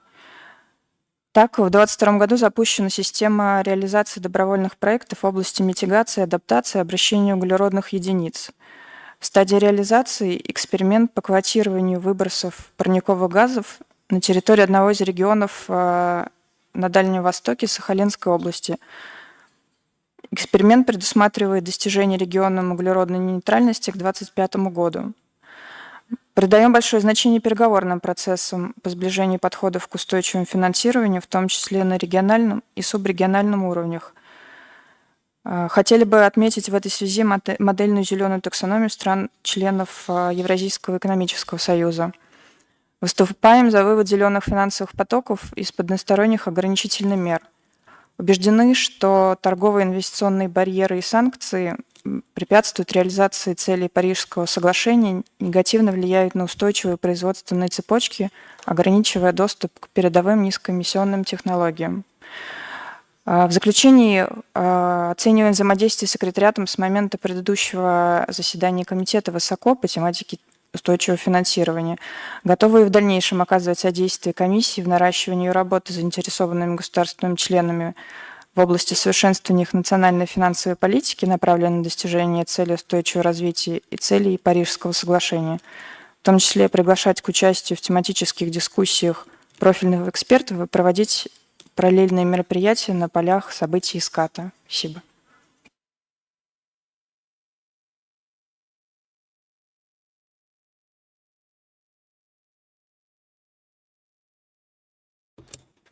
Thank you very much, distinguished delegate from Russian Federation. I invite the distinguished delegate from India to take the floor. Madam, Excellencies, distinguished guests, ladies and gentlemen, the pandemic and geopolitical uncertainties have reversed years of progress across many areas of sustainable development, including poverty eradication, healthcare, and education. Developing countries, including the least developed countries and small island developing states, are among the hardest hit by these crises. Many countries have resorted to monetary tightening to control inflation, despite the fact that economic recoveries from the COVID-19 pandemic are not yet complete. The tightening of financial condition and high borrowing costs have fueled debt sustainability concerns in a number of developing countries, and debt distress has become critical in several economies globally in recent times. An additional 70 to 89 million people are living in extreme poverty in 2022 compared to pre-pandemic projection as per the World Bank. Given current trend, 574 million people, nearly 7% of the world's population, will still be living in extreme poverty in 2030. In these challenging times, countries will need to strike a delicate policy balance. While the attention needs to be given to address the immediate crisis, investing in the SDGs will bring benefits in long run. Such investment can create jobs and lead to increased growth and tax revenue while improving long-term debt ratios. With the SDG financing gap at USD 3.9 trillion per year, for developing countries, we need a sustainable international development finance system to bridge the financing gap, and MDBs need to be restructured to achieve goals on climate and energy efficiency. India, under its G20 presidency, has prioritized scaling up of capacity of international financing architecture and addressing debt vulnerabilities in developing countries, and reforms to make multilateral development banks more sustainable and efficient in addressing global development issues. The G20 Independent Expert Group has submitted its report, which focuses on strengthening MDBs to address global challenges of the 21st century. The present international financial system can no longer address the development needs of the global south unless it considers the scale of need and depth of the shock facing developing countries, in particular the poorest and most vulnerable. MDBs need to undertake comprehensive effort to evolve their vision, incentive structure, operational approach, and financial capacities for mobilizing investment for sustainable development and climate action. Madam, India remains steadfast in its commitment to combating climate change. Despite the adverse impact of COVID-19 on the economy, India has enhanced its climate ambition and embarked on long-term strategy towards a low greenhouse gas emission development strategy by adopting a multi-pronged approach. In this backdrop, Government of India has undertaken various measures for financing climate action and SDGs, such as forming of International Solar Alliance and Coalition of Disaster-Resilient Infrastructure to foster global solar energy deployment and disaster-resilient infrastructure. Several regulatory measures have been taken to align financial flows towards sustainability goals.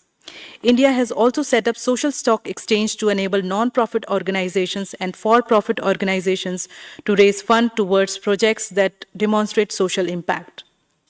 These efforts have been complemented by Green Sovereign Bond Framework and global collaborative endeavors like the Lifestyle for Environment movement and digital public infrastructure, aiming to address several SDGs encompassing food security and climate action, among others. Besides these initiatives, the National Green Hydrogen Mission and faster adoption and manufacturing of hybrid and electric vehicles have proved to be instrumental in galvanizing investment in new and emerging clean energy technologies.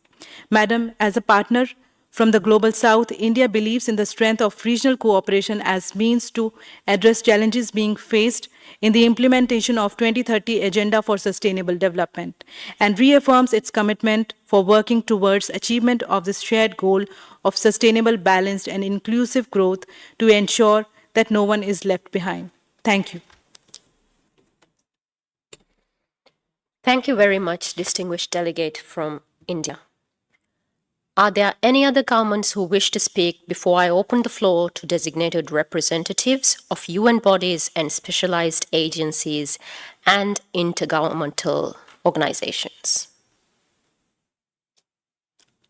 I see none. The floor is now open to designated representatives of UN bodies and specialized agencies and intergovernmental organizations.